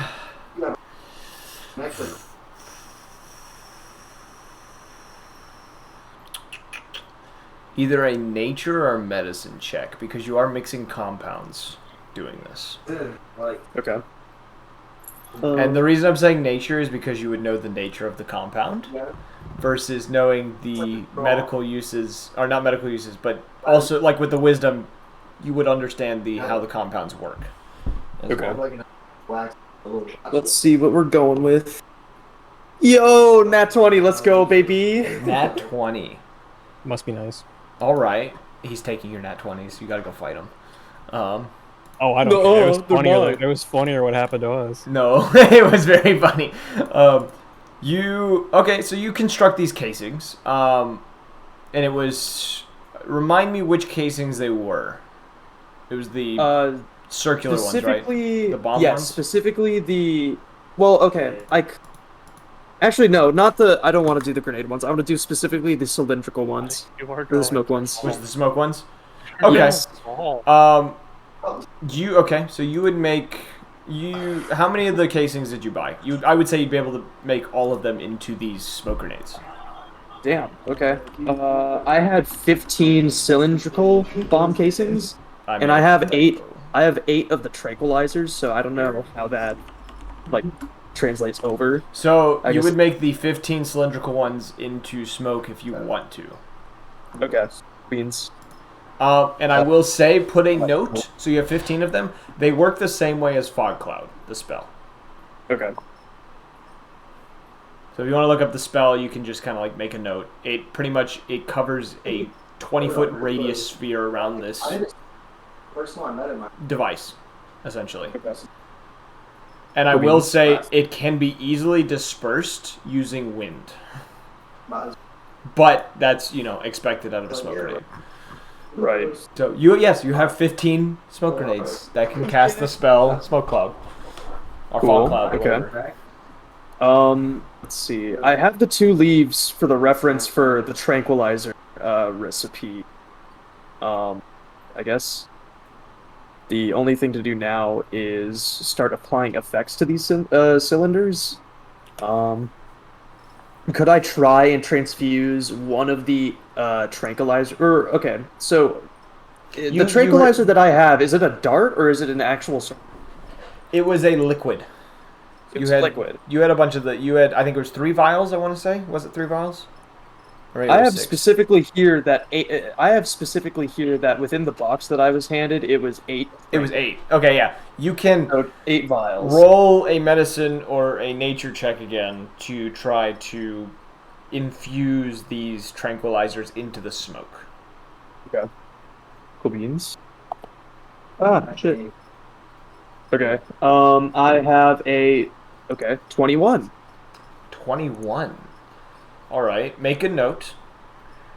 It is now a sleep fog cloud, and because of the 21, the AC or the DC for it is a 16. Gotcha. Alrighty then. Shit. Why splendid? And I will say it would work for 8 of them because one vial Okay. would be for 1 grenade. Splendid. Alright, so I have 7 regular smoke, 8 with tranquilizer effects. Cool beans. Yeah, now I just gotta okay, now can I try blending where was it? Do. I think it was the deadly nightshade?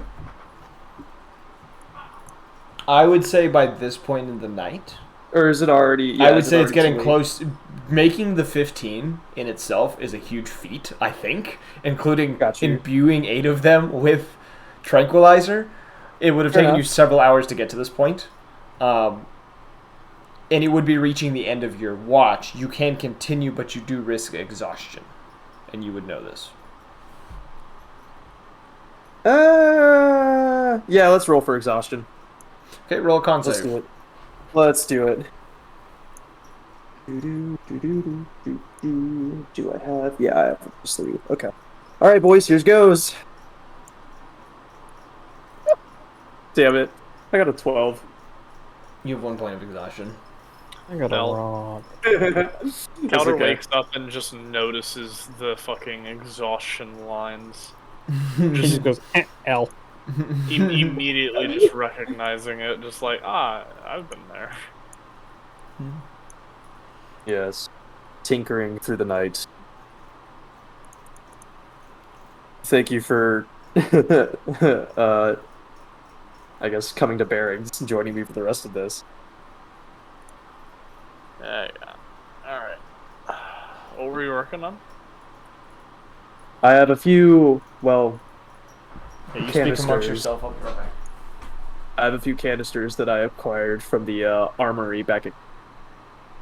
These canisters can help disperse some smoke, and I've been applying certain effects to each and every one of them. I see. It's not as grandiose as Callista's healing ward, but Well, they will it suffice. works for us, yeah. Doesn't have to be a massive fog. We are not a massive army. Indeed. But we can still pack twice the punch.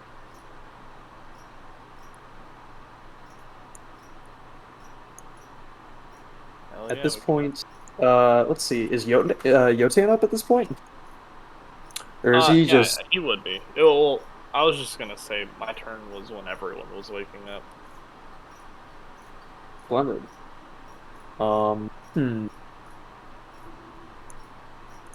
Since unfortunately I am exhausted, I'm probably going to take the opportunity to long rest, yeah, or short rest, however long it is. Well, for if resting. he's getting up before the exhaustion would have come into effect after the additional 4 hours.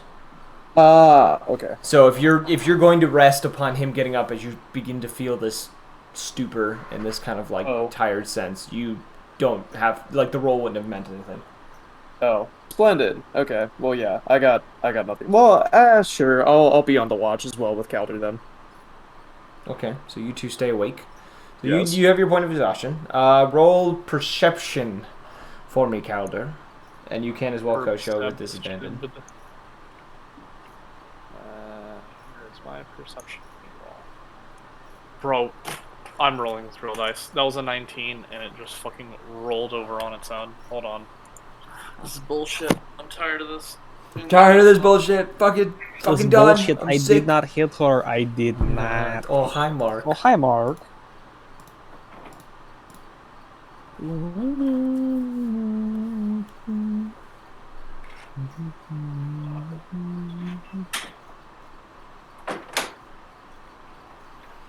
love the sound of him just like going through other rooms in search.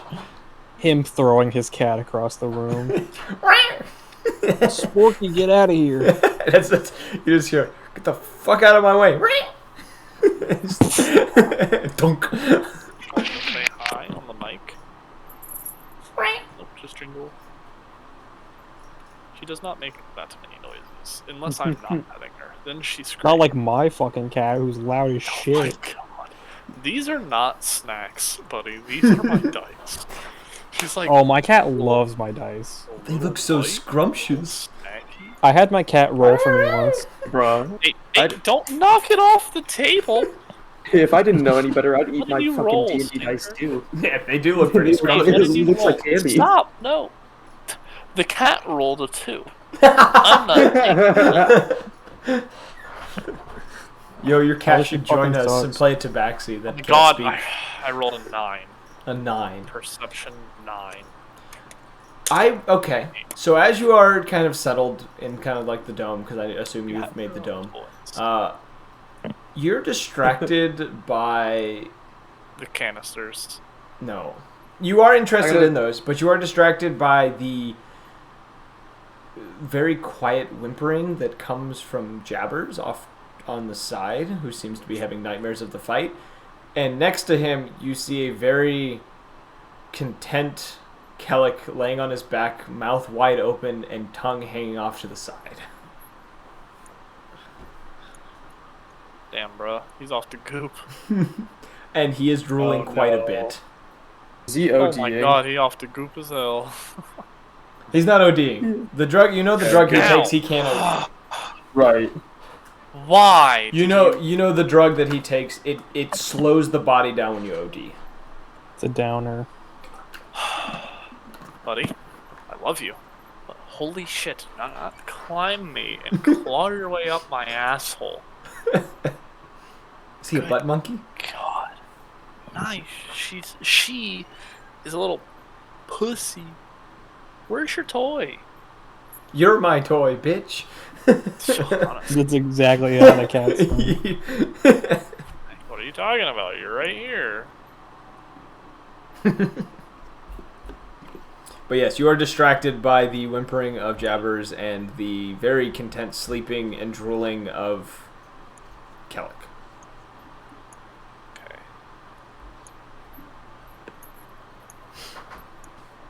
Is there any dialogue that is wished to be said between the two of you? I'm While asleep. No. Oh, is it time to kill? No. We should just wake up everyone else. Well, we have one more shift. Oh. Oh, okay. Yeah. Yep, it is time for me to go on shift, and I have a very fun idea that I want to try. Okay, so you wake up Orion. Who else would you like to have awoken? No one, because I'm going to summon a beast. Interesting. Okay. It's concentration up to an hour. Okay. What beast? So that is my shall you hour summon? watch. I will summon. So it just says it's a beast that is native to the area. So any kind of land animal that's native to the area. You would be able to probably.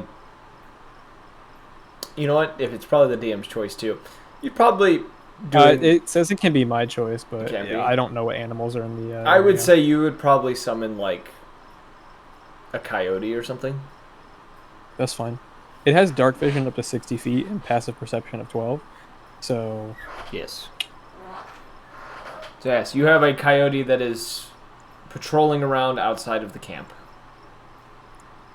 keeping watch with you. So I guess roll perception, and if you want to do yours or the coyotes, roll with advantage. Okay. Because you are working together. that's a. Ooh, what is my perception? That's a 19. And another 19. All right. I rolled two 16s. You go through the night, the rest of the night. It is quiet. And about an hour before the sun really starts like causing the sky to change colors, you do see several miles to the northwest.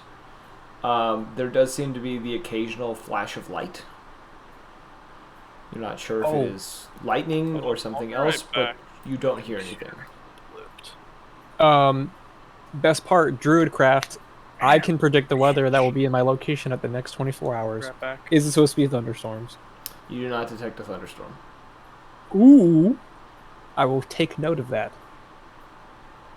And I will continue my watch.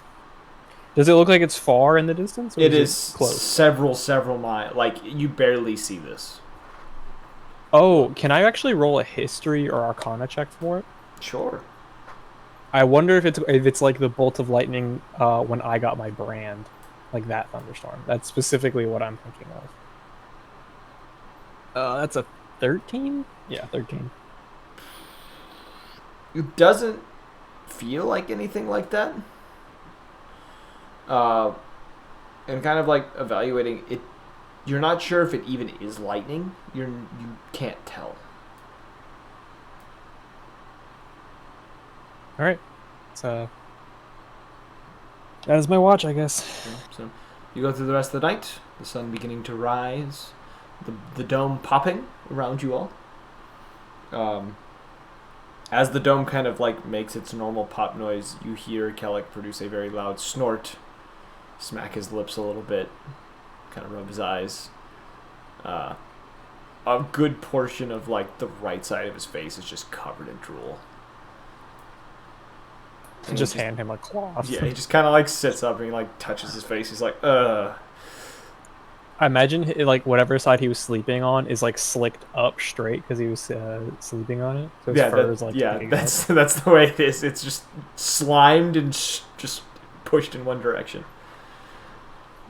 And kind of he takes the cloth from you and kind of thanks you for it. Kind of attempts the best he can to clean up. Jabbers, as the rest of you are kind of waking up, Jabbers doesn't wake up with the rest of you. He seems to still be in the sort of whimpering state that he's been in. Oh, actually, when I was predicting the weather, was the weather like clear skies, just kind of normal? Partially cloudy. Okay. I'm going to become a weatherman. Yeah. You'd probably be more accurate than the actual weatherman. But yeah, I just want to have that information when I relay it to the party and just say, well, the weather's supposed to be good on our ride over. I will say though, I saw some lightning in the northwest. Couldn't tell if it was stationary or moving. It was quite far, but it's not supposed to rain in our area, so maybe that cell is moving somewhere else and not coming over to us. But it is something to note. Also, it was a pretty uninteresting night. I used a new spell, Summon Beast, which at this point he would be he's gone. He ran off. He'd be gone. No, I think Summon Beast is actually, it's like not a real creature. Yeah, they just kind of poof. He just poofs. I think it's a fae, technically. Yeah, it's a corporeal form. Yeah. But yeah, I'm just gonna relay that information and get everyone up and wake up Doug. So I would say everyone else wakes up quite easily. Seems to be fairly unfazed by everything. Waking up Jabbers, as you kind of go towards him and he's kind of like whimpering, the moment you kind of like touch his shoulder to like kind of wake him, he kind of like jumps a little bit and kind of throws a hand, not quite at your face, but kind of next to it, and accidentally casts an Eldritch Blast past you. Oh boy. And then, as he's kind of like... Hold on, that's new. He's known Eldritch Blast. Oh, okay. He took a feat for it for like a while ago. Right. Oh, what's that feat called? Pause. Eldritch Adept? Yeah, Eldritch Adept was his thing that he did. I think it is. But yeah, No, it's a magical secret. He got it through his magical secrets. Okay. Because bards get that. Oh, that makes sense. And he kind of like, after he does this, and he's like, you know, breathing very heavily, and kind of like notices that he kind of slowly withdraws his hand and turns away, kind of embarrassed. And kind of just sits there with his back to you. Just, you can clearly tell he's not happy about what he just did. Can I have Jabbers roll a wisdom check? Yeah. What did he get? That's a 10. Ooh! I'm gonna use my mirror on him. So now that I gotta roll, it was a DC 16 wisdom check, Yes. and then I have to roll a D20 to figure out how many questions I can ask him. Or you ask the mirror that is about him. Yes. Really, I just want one, so. Oh, baby, that's an 18, so I get I get 2 questions. So one, I want to know, what was he dreaming about? What secrets was he hiding? The first thing you see from the dreaming is him reenacting a couple of traumatic moments. One of which was the very agonizing process he went through because of the Mad Wizard. You see him within his perspective from within the dome, crying in pain from, and you get a sensation from the mirror, like you almost get this like tingling falling over your body of just like the entire body aching and hurting, as if it's being torn apart and put back together over and over again. Mm-hmm. You also see a few memories of him, what looked to be when he was on his own. You see there's a memory of him being beaten by gnolls. You see there was a point that he was attacked by a pack of direwolves and narrowly escaped. Oh, okay, never mind. You see as well... about the gnolls, do I know the location of where the gnolls were?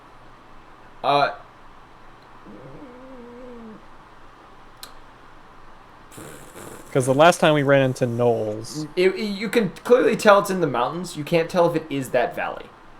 Okay. Because it is known there are gnolls hanging out in the mountains. Yes. Okay. And then you also, the last vision you see from this is him turning as the dragon explodes and throws him, and he blacked out.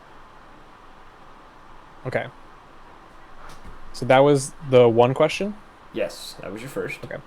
And then the second one is his intentions, even if it may be subconscious, because maybe the experiments made him a sleeper agent. I want to know if he has some kind of programming of like return to your party and destroy them, etc. Some sort of tell or tick. Yeah, I want to know if there's something deeply seated in his mind about intentions that one day he is going to turn on us because he's a sleeper agent of Mannifer. You get the idea from the mirror. He doesn't quite know what he wants. It seems that he's still a bit lost. Mm-hmm. Though you do see there is a brief moment, you do get a glimpse of what looks to be almost like a resurrection of some sort of what looks to be a halfling individual as a sub-thought of this is something that could be done, and he would like it to be done, but he doesn't know how. What halflings do we know? Okay. You do also kind of get the idea too that he's like in his kind of endless search of just like not knowing what he wants. He also seems to be kind of like looking for magical items. Like it does seem that he's on a search for like various magical items.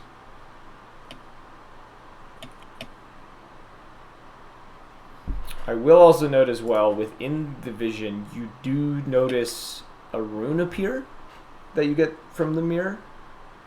The rune looks like actually I can just send a picture to you. I will whisper you a picture. Fuck yeah, baby.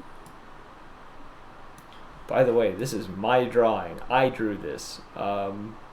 Here you are. Are you ready for me to bring it into MS Paint and try recreating it to be like, hey guys, here's what I drew. It's a very simple design. It's a rune, but yes, you see that rune appear at one point. You're not sure why, but you do. Does it look familiar to me?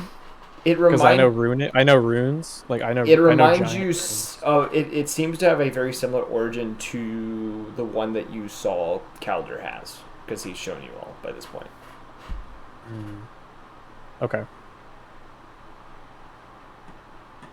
Like it is similar in nature, as in it seems to be very, very, very old.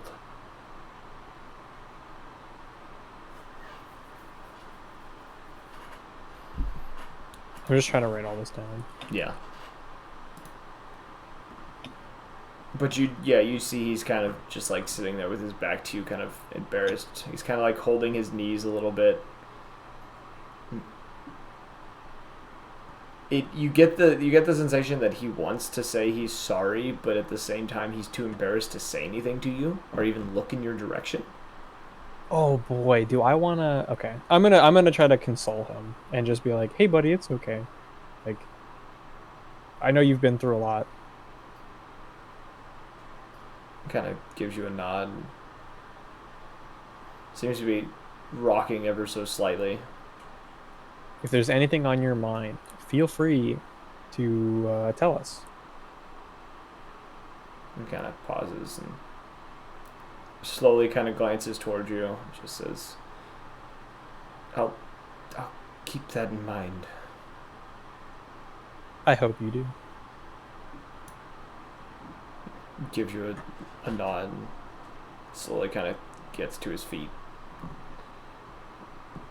Moves over to the cart to go help Kellic get everything set up. Kellic at the moment is currently hooking Doug up to the cart and is feeding him. Well, you're not entirely sure what he's feeding him.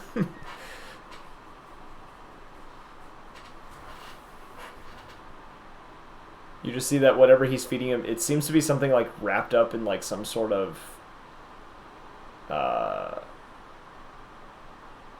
like mesh of some sort, but it looks to be like plant mesh of some sort, like some sort of wrapping that you would put around something. He's just giving it to him. It's almost like a burrito in like plant mesh that he's like giving Doug.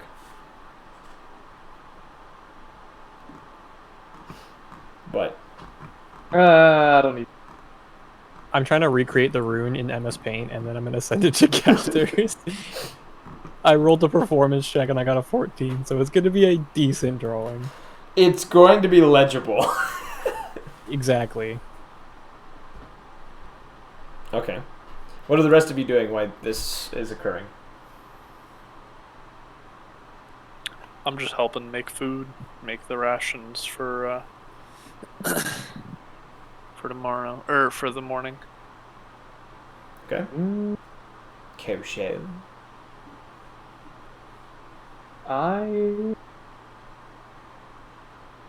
You know what? I guess now would be the time to talk to Roshire, right?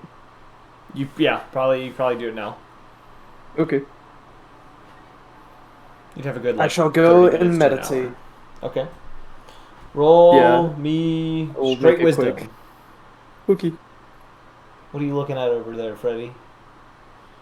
Yeah, I'm talking to you. Ready? My lizard.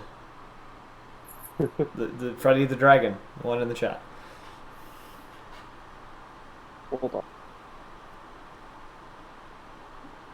He's been giving me the stank eye because I'm not in bed.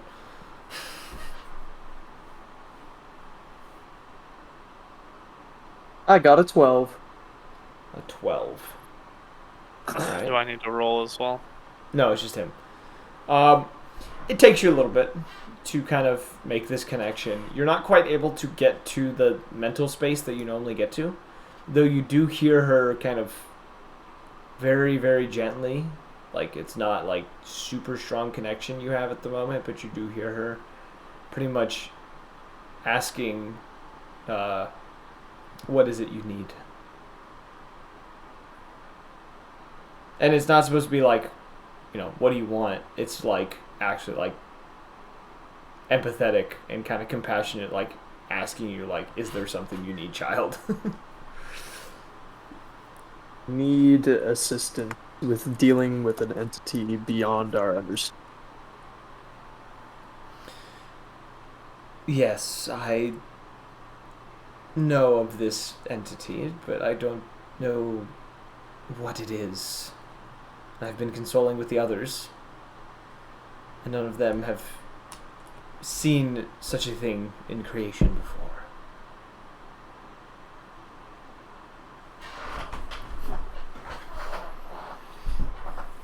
Anything that seems to be traveling a long time beside me, something that's, well, currently within this state, it must be very powerful in order to be noticed.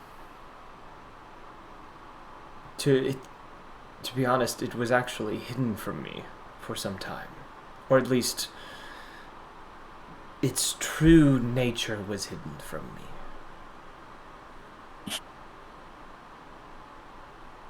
Was that a scoff or a sneeze? You sent nothing. There was no scoff. It's No, probably I'm talking about Evan. oh. Made a That funny was noise. neither. Is I think that was Spork making with- funny noise? Oh.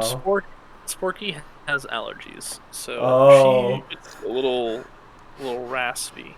That was her. Okay, so it was a sneeze. Okay. Oh, she's now rubbing against the microphone. So. Oh, and clawing at the same time. ASMR, of course. Now, what were you saying, Kosho? Um, how are you able to tell of a person present? A person's I presence? guess normally. Do you use key in order to detect these things? I use a mixture of things. Key is one. I'm also able to detect arcane as well. It's just I also this. just look around sometimes. Yeah, I just kind of use my eyes, you know. Though this entity that is attached to you seems to be using various elements to disguise itself. I knew of the entities that were those you had long left, but they seem to be simply a deterrent from seeing this creature that lives upon your neck. What must I do in order to try and hear it? For now, I've been told that it's trying to whisper things to me, but I don't hear anything. The words it speaks are not meant for the conscious state, but for the subconscious. How can I access this? Meditation. This state of mind. A lot of meditation. More than Very well. you did in the monastery. I will say, the thing that you are thinking of doing is extremely dangerous if done incorrectly. And I do not wish to see you fail. Thank you. You know that I only act in the interests that I believe are true. As Well, been- ones as- that we both believe in. as has been proven time and time again. I hate to sound like a broken record, but well, again, thank you for guiding the way. And as I've told you before, it has been a pleasure to see you develop. And to see you walk this path of redemption.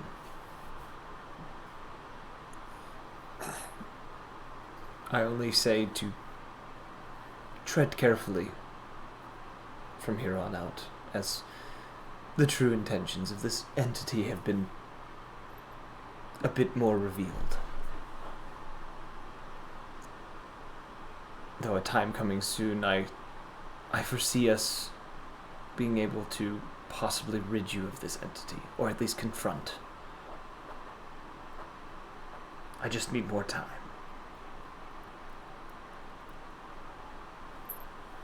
Very well. In the meantime, I'll assist with the fellows in the material plane and spread your influence.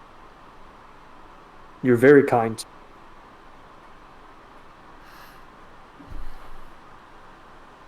And you get the idea. It's not quite words that come to you, but you do feel a sense of appreciation and gratitude come from her through this link. Rocky. And she says, for the time, I must be going. There are other matters that require my attention, but I will be watching. Good luck. As to you. And you feel the link slowly slip away.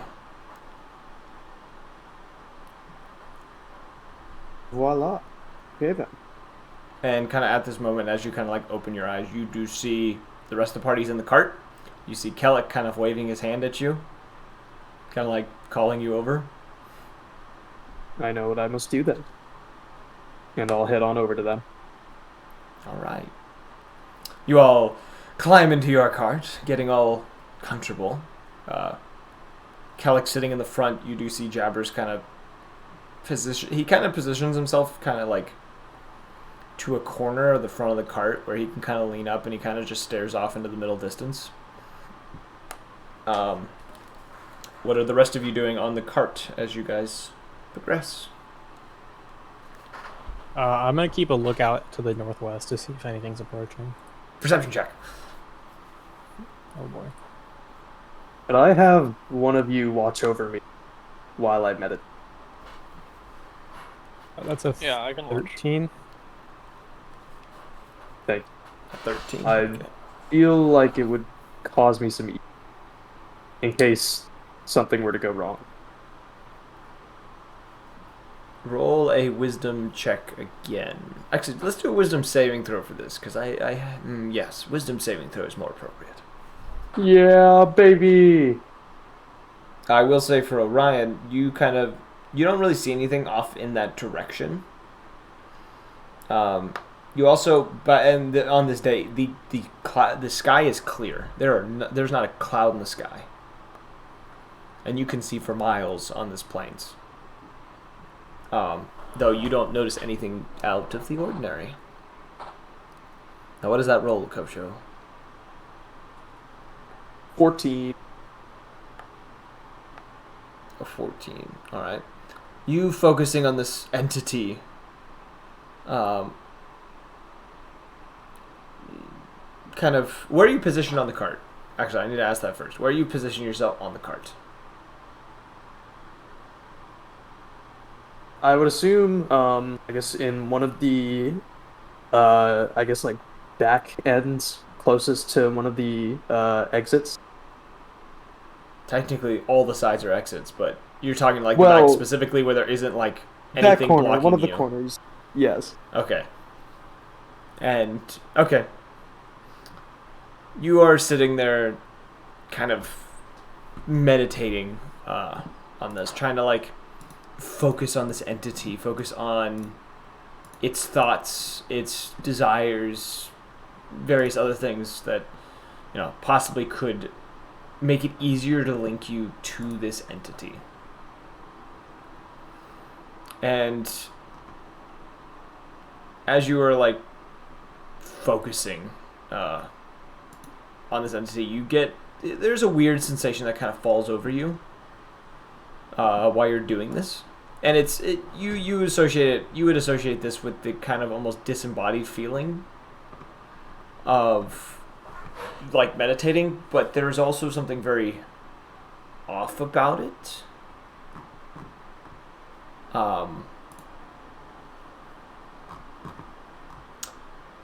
Okay.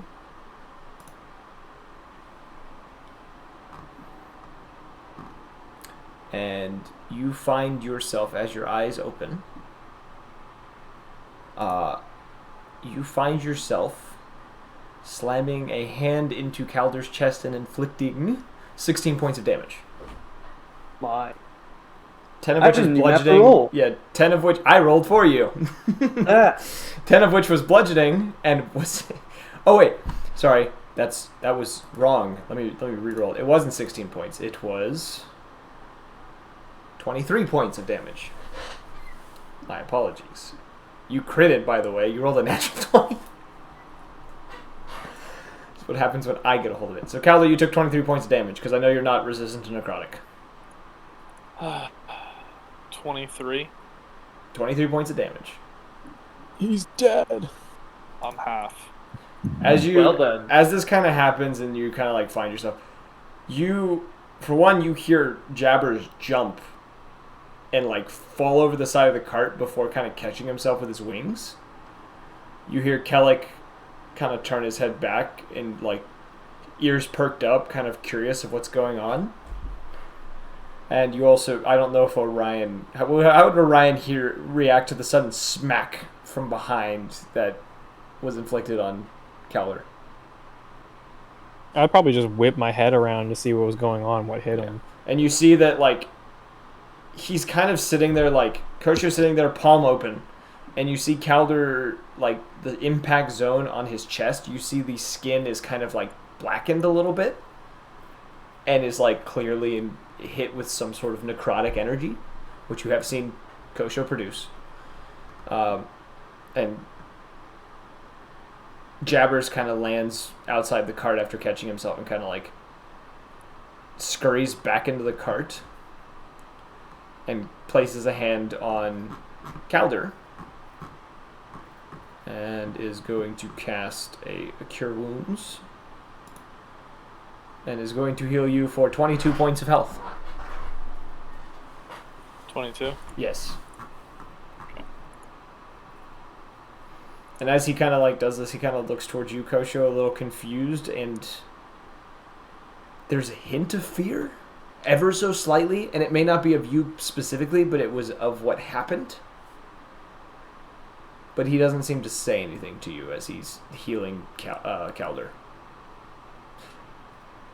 Kellic, on the other hand, kind of as he's looking behind him, goes, "The hell was that?"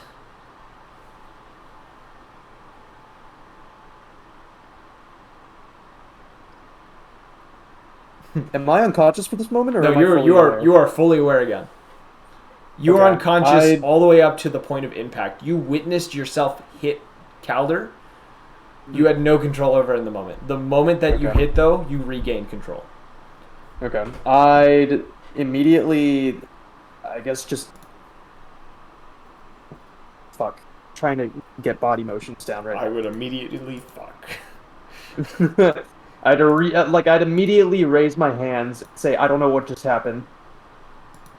I'm very sorry." Yeah.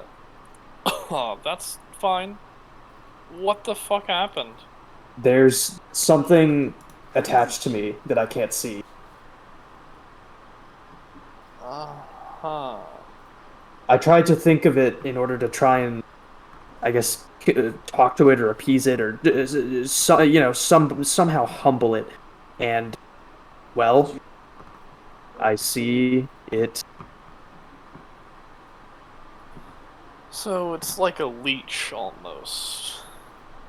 I'd rather not be a host for another. Well, another. Yes. Understood. Well, let's see. Calder will sit down his... Are we in the cart? You guys are still in the cart. Yeah. Calder will sit down his spell book and then just start just like burning through pages to see if he can find something.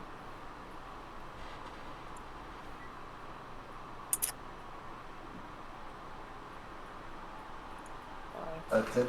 See. I've been told that this entity has been, well, it's beyond our time. Uh-huh. How much information do you know about outer deities, primeval. Well, I do have an idea of how we can figure out more information. I do, however, need about $500, $500 gold. I have about 200 myself, but to cast legend lore, I would have need 900. a little more. I can give you 300. You can give me 300? Okay. This requires coin. No. It requires an incense, which the spell consumes, and 4 strips of ivory. At least worth 50 coins. Huh. Recipe. Okay then. So, well, it's something that I just can't cast verbally only. It has to have those regrants, or else it would consume my energy instead of the energy that the regrants use. So, for now,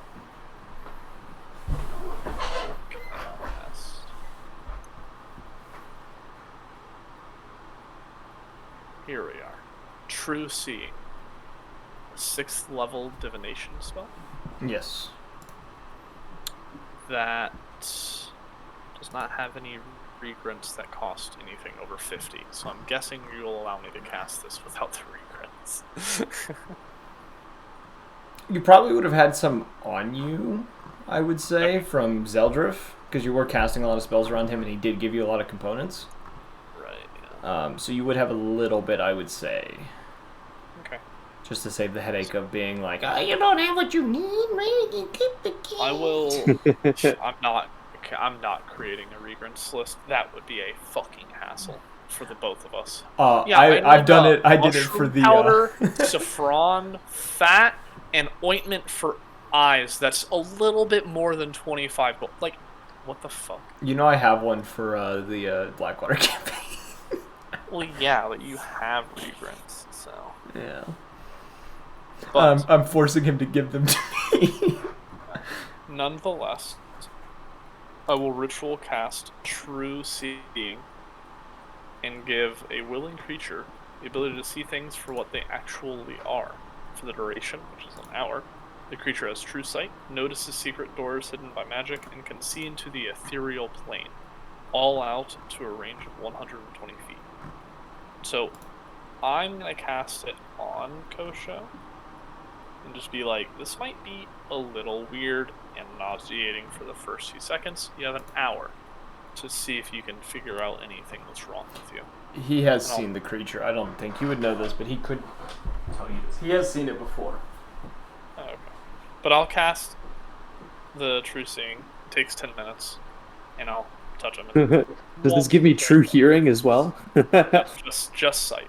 True sight, which is just like everything vision. Cool. Okay, casting this on. Once the spell has kind of gone off, you do kind of see like the tail of this thing kind of shifting about at like the base of your neck and kind of like moving to like touch like the tip of your jaw from time to times. Okay. Yes, I know. Splendid. But it doesn't, and there's a 1 or 2 times that you get like off the corner of your eye, you do see the glimpse of its head kind of whispering, but you don't hear anything. And also, in addition to this, I will say, the sensation of the nauseating that he spoke of does hit you pretty hard as well, as you begin to see, like looking around the party with this sight. Most of them you don't see anything off with. You do kind of see some of the items that some of the party members have on them a little better. You do notice that there is... Oh, wait, would I notice Yotan and his fucking bullshit? You would notice the energy coming off of Yotan. There seems to be... It's not undead anymore, based on what you know, there almost seems to be some sort of essence coming off of him that seems more lively than it was before, based on what you know of Yotan. You also know that. You also notice that looking towards Jabbers is almost hard to do with this vision, as he almost seems to produce a glow to him, and it is very strange, because being a very dark feathered individual, he should not produce as much light as he is with this sight. And you also notice that very dimly above his head almost looks like that of a halo. Ah, cool.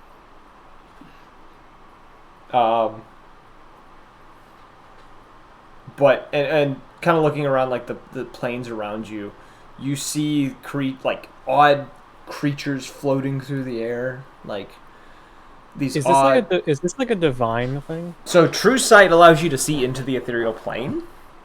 There's a lot of entities that travel amongst and like around you while in the when. Is this like fourth dimensional beings and shit? Yeah, like these are entities that are essentially like ghosts that move around the material plane, but they're in the ethereal plane. The ethereal plane essentially is a layer over the material plane that can't be seen. It's like the supernatural plane essentially for the material plane. But Gotcha. yeah, you're seeing like these strange like jellyfish like entity. There's like what essentially are like small floating fish and other things like the rest of you see Kosho just kind of like wide-eyeing everything around him, and there is nothing there. Wow. So in a way, He's off the goop. Osho is seeing everything as how it truly is. He's tripping balls. Yes, he is.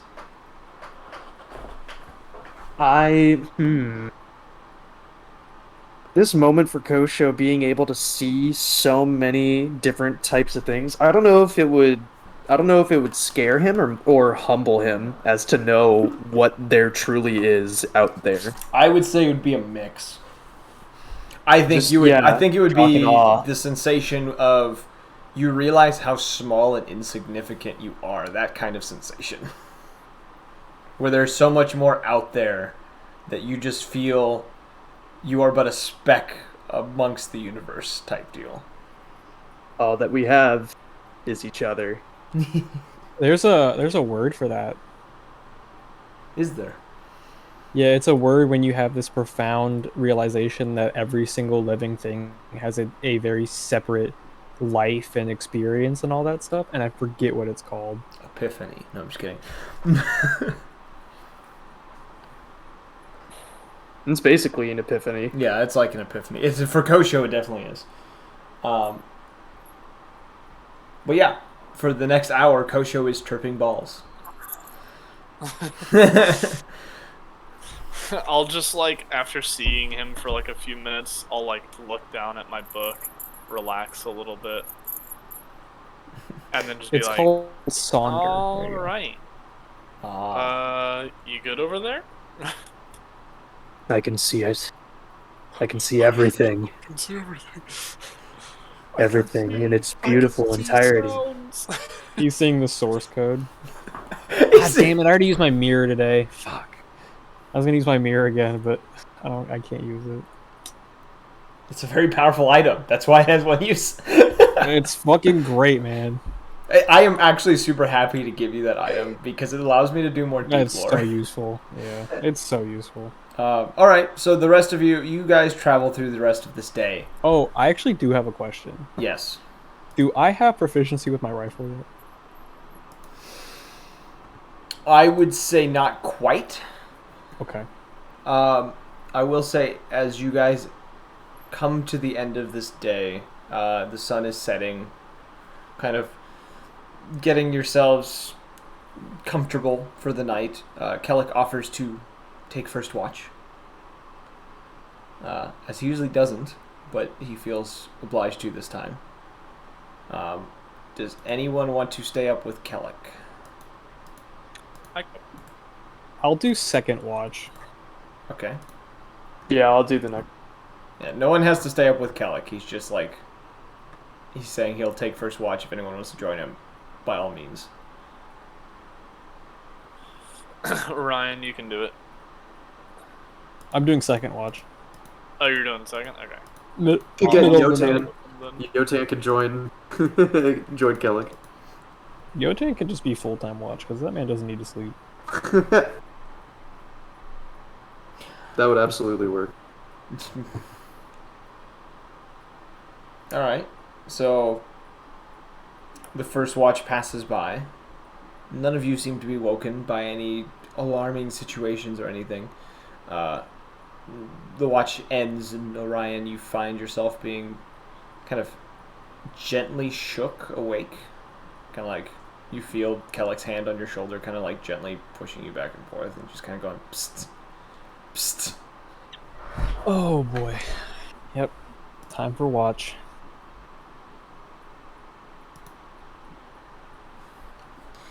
You want me to roll perception? Yes. Yeah, you kind of get up. He kind of gives you kind of a 19. content smile of like, I definitely could use the sleep, but happy to have taken first watch type deal. And he kind of lays down. With your 19.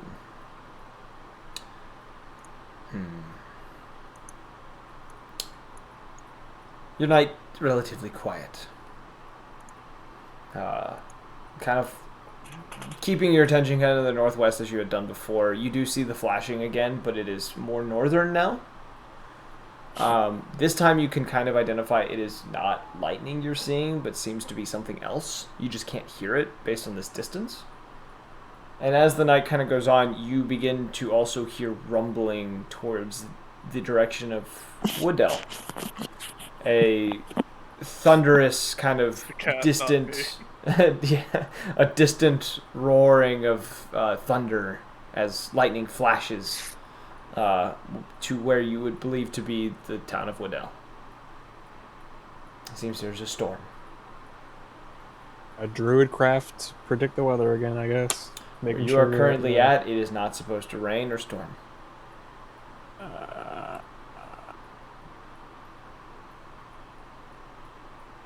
Okay. And nothing else pops up. Nothing out of the ordinary. I will just continue my watch then. Okay. And your watch comes to an end. Who is the last person to take watch? I think My turn. Oh, Kosho. It's Vector. unless. I mean, The Gato Powder, you're free. Yeah, I can do it. I can hear a cat purr. More like cat. She's like taking her face and like moving the mic away from my mouth and like further out to the left side. It's all a part of her evil scheme. All right. Oh, and there it goes. Okay. She knows what she's Perception, doing. right? He has perception.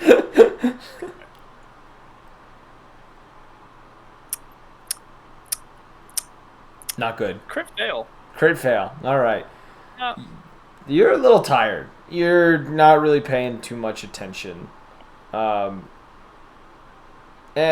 you know, as the night kind of goes on, like, you hear rumbling in the distance. You don't really identify where it's coming from, but it's just like, you kind of like haphazardly look around, not really noticing anything. Just before the sun begins to rise, you do, however, I will say you will notice this because it's impossible not to notice this. You don't know when this happened, but you see Jabber's Card's gone. The card's gone. Doug's been taken. No. Peter, the horse is here. Horse is here. Doug's just standing there, his face like 2 feet from you. He's just like, oh, fuck. No. You see Jabber sitting a few feet from the dome on the outside. He is sitting in the dark by himself, quietly looking out into the night sky. I'll just kind of watch him. Yes. And you do see kind of like while he's sitting there, on occasion you'll see him kind of toss that dagger into the air that was given to him, and you hear him mutter the words, "Hit your mark," and you watch as the dagger will fly and kind of stick into the ground. And you do notice that it seems it keeps going into the same slit in the ground over and over again that he has produced with it. And he keeps recalling it, and he just kind of keeps doing this. Practicing with it, yeah. He's not really saying anything. You also notice though that he also doesn't have the robe on that he's been wearing, the cloak that had the stars on it. You notice that is still sitting by his stuff within the tent, or not the tent, the dome. And you notice that kind of on his wrist there seems to be like an ever so slight glow, similar to the rune that you have that glows on your wrist. That is usually hidden. I showed Calder the drawing of the rune. You do see that. You do see that glowing though, ever so slightly. And you do also notice, because he's not wearing his cloak, you do see the pair of very large black wings on his back that seem to be very similar to that of Orion's wings, yet just, covered in black feathers.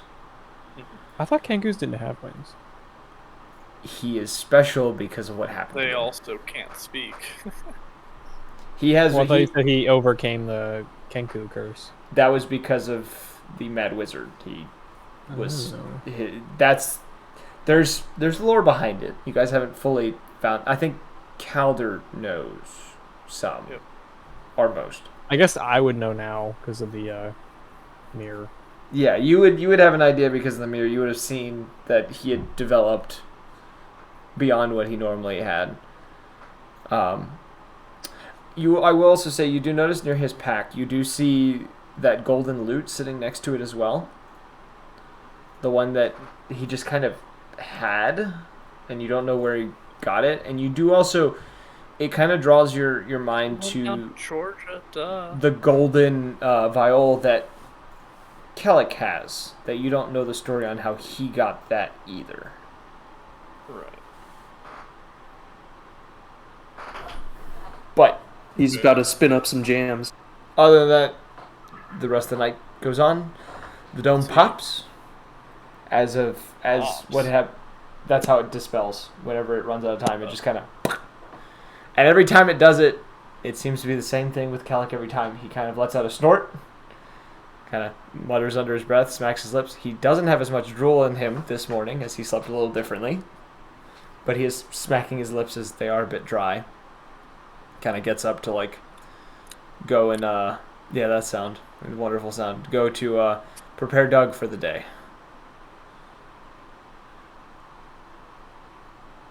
And I think this is a good stopping point as you all wake up the next day and prepare to continue your journey to the town of Woodell.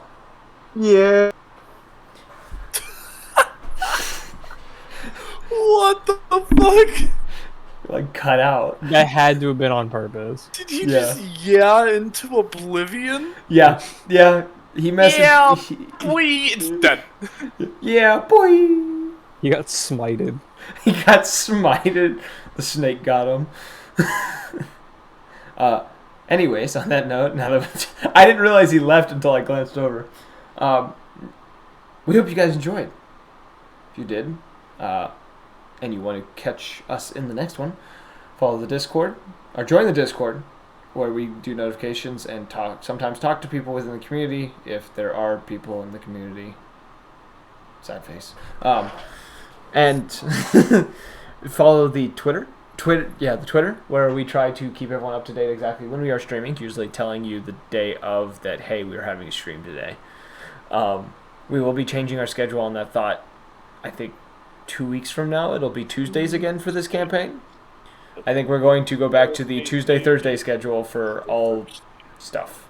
And the last way is to follow us on Twitch. Turn on those notifications so you know exactly when we go live. And if you want to catch up on previous episodes, go check out our beautifully crafted YouTube page that is curated just for all of you to be able to catch up on episodes in order as they occurred. And as always, we hope to see you guys in the next one. Peace.